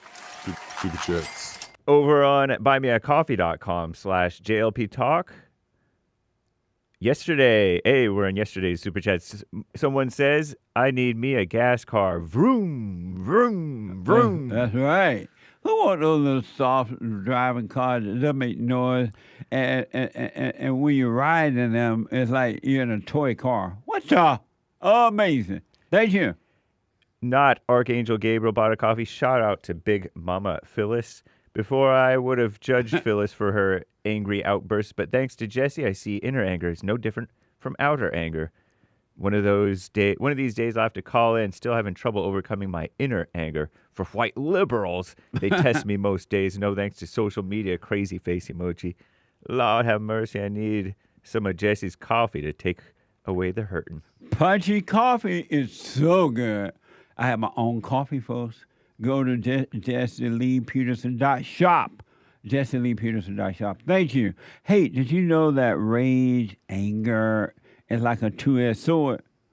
And I've been paying attention to angry people, and what I noticed is that anger is like a two-edged sword. When you're stabbing somebody else with anger, you're yelling mad at someone else, you're also feeling the pain in you too. So it's like a two-edged sword. Have you realized that about anger? Yeah. When someone is trying to hurt you with anger, they're hurting too. It's like it's coming back on them right away. Terrible. The Bible says something about a two-edged sword, right? He said the Bible says that the truth is a double-edged sword. Well, that's the truth about anger. Nice. Amazing. But thank you. Jamil, I want to ask. Can we get a shout out to the good old days when Super Chats were read on the same day? Rest in peace. Just kidding. Love y'all. Thank you for your patience and shout out. Amazing. I appreciate that. We're going to bring them back. Yes. Because we care, like Calandra cares. Anthony on Cash App. Hey, your horse, it's illegally parked. Country and Western Tuesday. That's right. Amazing. Thank you. Big ups from KOC on pilled.net. Check out Pill. Uncle Ruckus, rest in peace, Phil Robertson from Duck Dynasty. I interviewed Phil Robertson some years ago on my radio show, on the Fallen State, thefallenstate.tv. And we're going to replay that at some point for you. It was very interesting. May his soul rest in peace. Amazing. Thank you. Thank you, Uncle Ruckus. Elijah Black say they took the N-word back, but they're still mad. I know. It's amazing. It's like mind-blowing to me that human beings could actually be affected by words, a word. Think about that. Someone can say a word or you can hear a word about you and you get mad. And that makes sense, right? What a mess. Thank you. Uncle Ruckus, there are horses in heaven because Jesus is going to come down riding one. I want a moped. Amazing. I want one of those little electric cars running around L.A. with no driver. Yeah, a Waymo. Wozniak. Thank you. How to call the show from Europe, Poland, Skype. Simple, a phone won't do. The number is not valid for outside of the USA. Please share guide. Great job, by the way. Wozniak. Pardon me, I'm butchering your name, I'm sure. Wojciech. We're working on that. And when we know, we'll let you know. I don't think that we're working on it because we don't know what to do. We're working on it right now about asking people to let us know. Yeah, I guess so. About the thing. All I've been able to, if this helps at all, I mean, you basically need a service that gives you a local number. Local American through the number. internet. Huh? An American number. No, it doesn't have to. Just like where you are. Yeah, local. And that lets you call through the internet. Wi-Fi. May I mention a few that might work for them? You have to find one because it might change. It depends on your region, but Zoom phone, local phone, and services like that. Usually, it's looking like the industry you got to pay, but it's not too expensive. But it's looking like you got to pay basically. That's how it's looking. Amazing. Some people have like American friends who help them get a Google phone number, Google Voice number. Everybody ain't got no American friend. I know. So, or just pay for international calling. There are international calling plans, and some of them may be more reasonable, actually. Yeah. But good luck. Let me know. And the reason, and those who don't know what we were talking about, why because Skype went out of business, right? Yeah, Microsoft bought Skype and destroyed it. What a mess. Yep. Thank you. I appreciate it. Thank you, Wojciech. Thank you, Nick, for that. Yeah, thanks, Nick. Uncle Ruckus says there are... Oh, no, I already read Uncle Ruckus. Natalie says, love y'all helping to help others. Thank you, and thank you for helping us to help others. I appreciate it. Snowflakes, hi, Jesse from Mommy Africa. Mommy Africa, heard around the world by everybody at Bay Mama. How can we call you with no Skype? Crying emoji. Please say amazing. Laughing face with tears. We Thanks, just got through explaining the Purple Skype thing, and you can podcast the show or rehear it, I guess. Yeah. And but amazing. Thank you. Zoom phone might be the way, or one of those. Yeah. Anthony on Cash like App. it. Is black fatigue really Democrat fatigue? No, fatigue is black fatigue. All other races are just fed up with the blacks now. They're just tired of the violence, the crime, the victimhood, blaming others, begging, and they're just kind of sick of it now. They really are. Enough is enough is enough, they say. Amazing. Thank you. Indeed. Thank you. KOC bought a month bronze tier subscription over on pilled.net. Thank you. Sean Joe gifted the cookie over on Jesse Lee Peterson's Pilled. I appreciate that. Anthony on Cash App worked at A&P in the 70s. We loved bringing carts in. At that place, we had a cart contest, most in at one time. I remember those days when I worked at Better Food Market. It was like that, too. Amazing. Never heard of any of these stores. You never heard of Better Foods? Nope. What's up? Did Jesus have an ego? Asks WT1. He died from the ego thing. Absolutely. Kevin says, showing support and love. And it wasn't his ego, it was our ego that he took on so that we can be free of the ego. Amazing. Thank you. Kevin, showing support and love. Thanks, hands. 2025, we ain't playing. That's for sure. Shout out, Kevin. We're taking on evil this year. Practice being present all year and dealing with evil. Amazing. Thank you. Tyrant sore ooze wrecked. Good morning, Jesse. Good morning. Over on Pilled. Sean Joe gifted the cookie again. Mark. I like cookies. Yeah. Mark. Punchy was amazing. Great synergy. Thank you. Thank you, Mark. Mark with a C, that is. Right on. Jesse Lee Peterson .shop. I get the Punchy. The movie, the show Punchy. The TV show, Punchy TV. Check out Punchy TV. Punchy.tv. Amazing. Check it out. Persian cucumber, referring to this. And you can get the coffee too. Referring to that caller Shelby from the other day, I think yesterday. Shelby coming around the mountain when she come. He went from super beta to beta. I guess that's an improvement. He'll be coming around the mountain when he come. Amazing. Thank you. Harmony Gratata Grits. Jesse, I love you. I appreciate it. I love you back. Elijah with a diamond in Job at 2. God allows Satan to inflict suffering. That's like a reference. response to the question? Could be. Biblical question. Does God allow you to suffer? Amazing. Thank you. Gregatron, I think Phyllis is Mel's wife. Mel's wife. Mel Phyllis. from Atlanta. Amazing. Thank you. That's his theory. Eric, 3 coffees. Why can't she work at that one store, our friend from Hawaii, Brandy, and start the cleaning business 1 or 2 days a week until she knows what to do? Asks Eric. That's a good point. When I first started my janitorial service, when I first started my janitorial service, I worked at a hospital, so I worked there full time, and then I would get off and go and do my janitorial work, and one thing led to another. Very good point. Thank you. I hope she's listening. Thank you, Eric. Shout out to Brandy in Hawaii. Yeah. Nikki bought a coffee health hack. If your throat hurts, eat a spoonful of honey. If you're sick, eat raw garlic. It's the bare necessities of life, says Nikki. Amazing. Thank you. I appreciate it. But what it is, I've been doing a lot of talking. I do 3 hours of radio, and not bragging, but just telling 3 hours of radio. And then yesterday, I taped 3 hours of the Father State right after that. And then after my shows, I didn't do yesterday counseling, but I do counseling.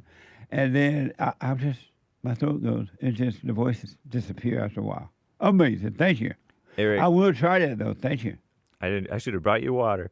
Eric bought 3 coffees in response to the biblical question, does God allow you to suffer? Right. No. God has nothing to do with suffering. Suffering what does wake people up to the imagination, he says. Suffering without distraction allows a person to come to the realization they're the cause of their suffering. They become aware of the impact of thoughts on emotions. The separation between self and ego, you and not you, stillness and imagination, reality and illusion. Amazing. Thank you. I got to stop there for now. We'll read the rest later, guys. Amazing. I want to get some calls in here. Let me go to, let me just check and see if Ian is ready now. I tried him earlier, but he wasn't available. Ian, out of Arizona. Jesse, I'm ready. Go ahead. You're on the air. Oh, no, I just wanted to tell you thank you for everything. You pretty much changed my entire life. I was a drug addict. I weed for 10 years. I've been able to drop that. Forgiveness. I forgave everyone. I love a lot of things I didn't love before, like Trump. I love the Jews now. Right on. Just wanted to say thank you for all that, man. I was calling on your birthday to say happy birthday because thank you. It's your big day, you know. That's it, man. I'm really thankful for you for bringing me to here, you know. That's amazing. I really want to encourage you to stay with it. Stay with during the silent prayer. Stay with watching, and never call any form of emotion you. You're not your thoughts. You're not your feelings, good or bad. Good feelings are bad feelings. Bad feelings are bad feelings. So don't call anything you. And I promise you, man, you haven't seen anything yet. It gets better. Thank you, Jesse. Yeah, stay with it, stay with it, stay with it, right? That's right. Stay with it, Always. stay with it, stay with it. Thank you, Jesse. That's it, man. I appreciate I love it, you man. very much. Thank you for everything, Jesse. And I love Keep you going. back. Stay with it. Thank you. All right, All bud. right. Amazing. Absolutely amazing. Joe out of California. Joe, welcome to the show. You're on the air. Good morning, Jesse. Can you hear me? Loud and clear, Joe. Thank you, Jesse. All right, yeah. So I've been kind of struggling with. Speak a little bit louder into the phone. Okay. Can you hear me? Go ahead. Yes. Okay. Yeah. So I've been sort of dealing, with life and sort of. Joe, come back to your phone and speak into the phone. Are you on a headset or something? I don't have my headphones in or anything. I'm speaking right to the phone. Can you hear Now me? you're doing fine. Stay like that. Go ahead. Okay, yes. So I've been dealing, with, just sort of trying to, how can I say, observing, opportunities when they become available to me and trying to figure out, what's, a good thing for me and what's a bad thing for me. And I guess, I've been sort of at the moment balancing, getting a promotion at work, but also at the same time getting like a lot of sort of attention, it seems, from my coworkers and them being sort of curious about me. And like, I don't really, talk about myself much. So, I'll talk, I'll converse with coworkers and do small talk here and there just to kind of, keep things moving and stuff. But, yeah, I guess I seem to have developed, I don't know about a reputation, but there's a girl at work who I think she likes me, and I'm just like not sure if I can sort of balance, getting a promotion and having a relationship at work. And I want to know your thoughts about that. Okay, number one, stop trying to balance things out. Stop right now trying to figure things out. Stop trying to get anything. When you go to work, do your best. Have a good attitude. Be grateful for your job. Just do your best and let things work out on its own. And but you got to stop trying to figure things out. And those people who are trying to figure you out at work, that's their problem, not yours. You don't change anything for them to feel comfortable. They're nosy, and they want to feel comfortable, and so they're trying to make you conform to the way they are. Don't fall for that. And then secondly, I would highly do it to her. I would highly recommend don't date at work. And so, and in this particular case, do not make it happen at all. See what happens, but it's not good to date at work because it will turn into a mess. Mm-hmm. Yeah, that's what I'm cautious about. So, I mean, the girl's a sweetie, but I just ain't no such thing as a sweetie. Oh, really? No. Come on, Jeff. I promise you. Okay. You'll get All that right. sweetie, and she will turn into sour cake real soon. She will turn into salt. Oh, okay. But do what you want, but I recommend you not date at work. No date. No. Men and women should not date where they work. Yeah, it's crazy how that's sort of a dynamic that we have to balance. Yeah. With. And so, but are you doing the silent prayer and all that? Well, Jesse, I would have to tell you no. I feel like I've just been a lot of things. I always seem to be in a rush, and so like I always think about doing it, before work, maybe just sitting in my car and just kind of. It was something. Oh, go ahead. That's why you're going through all this. You try to figure things out, balance things out, make things happen, because you are blind and you can't see. I would recommend you go back to the silent prayer, watch those thoughts, and then just do what's in front of you. And because right now you're asleep and you're not seeing what's in front of you. Mm-hmm. Why are you not working on yourself? Why am I not? Well, I think I am. Oh, but you say you're not doing the silent prayer, right? No, I know I've heard you talk about the silent prayer and how it is important. And I've just been feeling like, I got to like confide in people first before I do. I don't know. You got to confide in people? Well, talk about. I know I shouldn't maybe talk about my problems to people or just just advice in general. That's what I'm sort of. No, don't do that.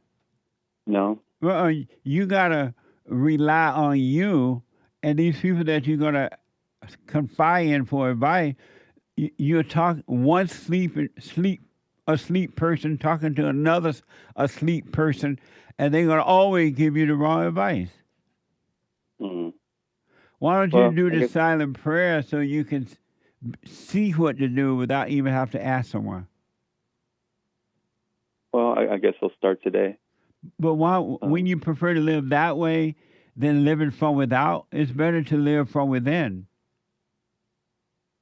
Of course, Jesse. I think it's just, dealing with fear and anxiety. I guess it kind of gets a hold of one, it tricks you. But, right, it does because you're asleep. You got to work on yourself, buddy, if you want to be free. And you're going to see, if you work on yourself, that the fear and the anxiety all was an illusion too. It was never real. Mm-hmm. Right. Yeah, I know that. But you don't know that. If you knew that, you'd be doing it. Right. I'd be living it. One more thing I wanted to say. I did talk to you maybe a month or two ago about going back and forgiving my mother and my father, which I did. I did it correctly. And, everything's just sort of like a wait and see these days regarding them. Right on. Living. But I do have a question about, returning to the Father. And, I know, I appreciate, being able to talk to you, but I realize that, I might not always have a chance to speak with you regarding, life and everything. But I was wondering, is it like the most appropriate, I guess, I don't know if it's like permission, but just like, can I talk to my father about just what I'm going through, and like, would he be able to understand, I guess? If he's not working on himself, he will not be able to understand. If you want to talk to your father, there's nothing wrong with that, but he might not understand where you're coming from because you're working on yourself A little bit, but you're working on yourself. He might not understand. So if he doesn't understand, don't hold it against him. I highly recommend that you start living from within, so the truth, the light, will guide you in all things, and you'll be fine. Okay. But if you want to talk to your father about something, especially a practical thing about work or something like that, and I'm not even sure Or if women. you talk to him about that. Women specifically. Women? Women more. Yeah. He's not going to understand women, but you can give it a try. Okay. But work on yourself so your mind will be made clear. Okay, Jesse. I'll work on myself. All right, man. Call me again, all right? All right, you take care, Jesse. All right, buddy. Hey, I'm out of time. Super chat. I am so out of time. Let's see how many we can get in before. Lori with the biblical question answer. How does God allow you to suffer? I say no, God has nothing to do with suffering except saving us from suffering. The devil's the one who uses suffering as a tool to make people blame God for their misfortune. It occurs when we're in an illusion with the devil. I put my 2 cents in on Sunday. Thank you. Shout out to yesterday's contributors on D Live, Elijah, Games for Rec, 555-555-565, and the rest. Thanks, y'all. Thank you all. Amazing. Billion Capital Chill, pot of coffee. I'm sorry to say, Jesse, I must admit, I love telling women, it's okay, you can't help it. Please, Jesse, help me stop with this thrill. Laughing face with sweat. Stop it now. When you're about to say it, catch yourself and don't say it. That's all. Practice doing that. Amazing. Someone bought a whole bunch of different coffees. Thank you. Sharing Revelation 24, 4-7, cried tears of joy. And it says, God shall wipe all tears from their eyes. There will be no more death, sorrow, crying, pain. Those former things passed away. He who sat upon the throne said, I make all things new. He said to me, write, these things are true and faithful. It is done. I'm the Alpha and Omega, the beginning and the end. I give unto him who is athirst of the fountain of the water of life freely. He who overcomes shall inherit all these things. I will be his God, and he shall be my son. Amazing. Thank you. And that someone Nice. bought another coffee saying, now I understand God already knows what's going to happen before it does, and he does nothing. He allows me to go through whatever pain I must go through. He doesn't force it. He lets it happen naturally as it should. I appreciate it. And guys, we got to read the rest of your super chats later. Oh, yeah, because we're like totally out of time. We're totally out of time. Caller Jermaine from Canada, Rick out of Hampton, Timothy out of Washington State, and the caller drop. I'm out of time. The hate report coming up now. The Enjoy Friday TV and the American Anchor Baby. Bye.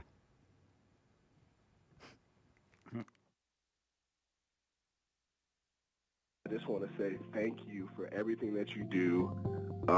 You've absolutely changed my life for the positive, and I just want to thank you. I was 29-year-old beta, living at home with my mom, and just was living in fear and in doubt, and I couldn't hold down a job. And then I found you, and I started listening. I started just being more at peace, and I forgave my mom, and I forgave my father. And it's like right after that, everything just changed in my life, and I was able to get a good job, and I moved out, and I live on my own now, and everything has just changed. And I just want to say thank you, and I appreciate you for spreading that message. It really is a positive message. Amazing. That's good, man. I want people to know God loves us in ways that there are no words to express, because you have nothing to compare it to, right? Stay with the silent prayer. You haven't seen anything yet. It gets better.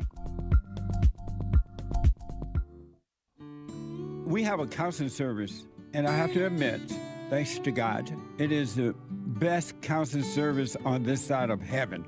I counsel with men and women, families, individuals around the world. Most people are unhappy, they're miserable, they have rough lives, they're depressed, suicidal, young and old, of all races. I understand, I know why, and I do understand it. Because exactly what's happening in me is happening with everybody outside of me, inside of them. And I've noticed that with those who really, really, really want to understand, they overcome it just like that. Out of one counseling session, If you need counseling, you can go to rebuildingaman.com or call 800-411-2663. 800-411-BOND. Best counseling service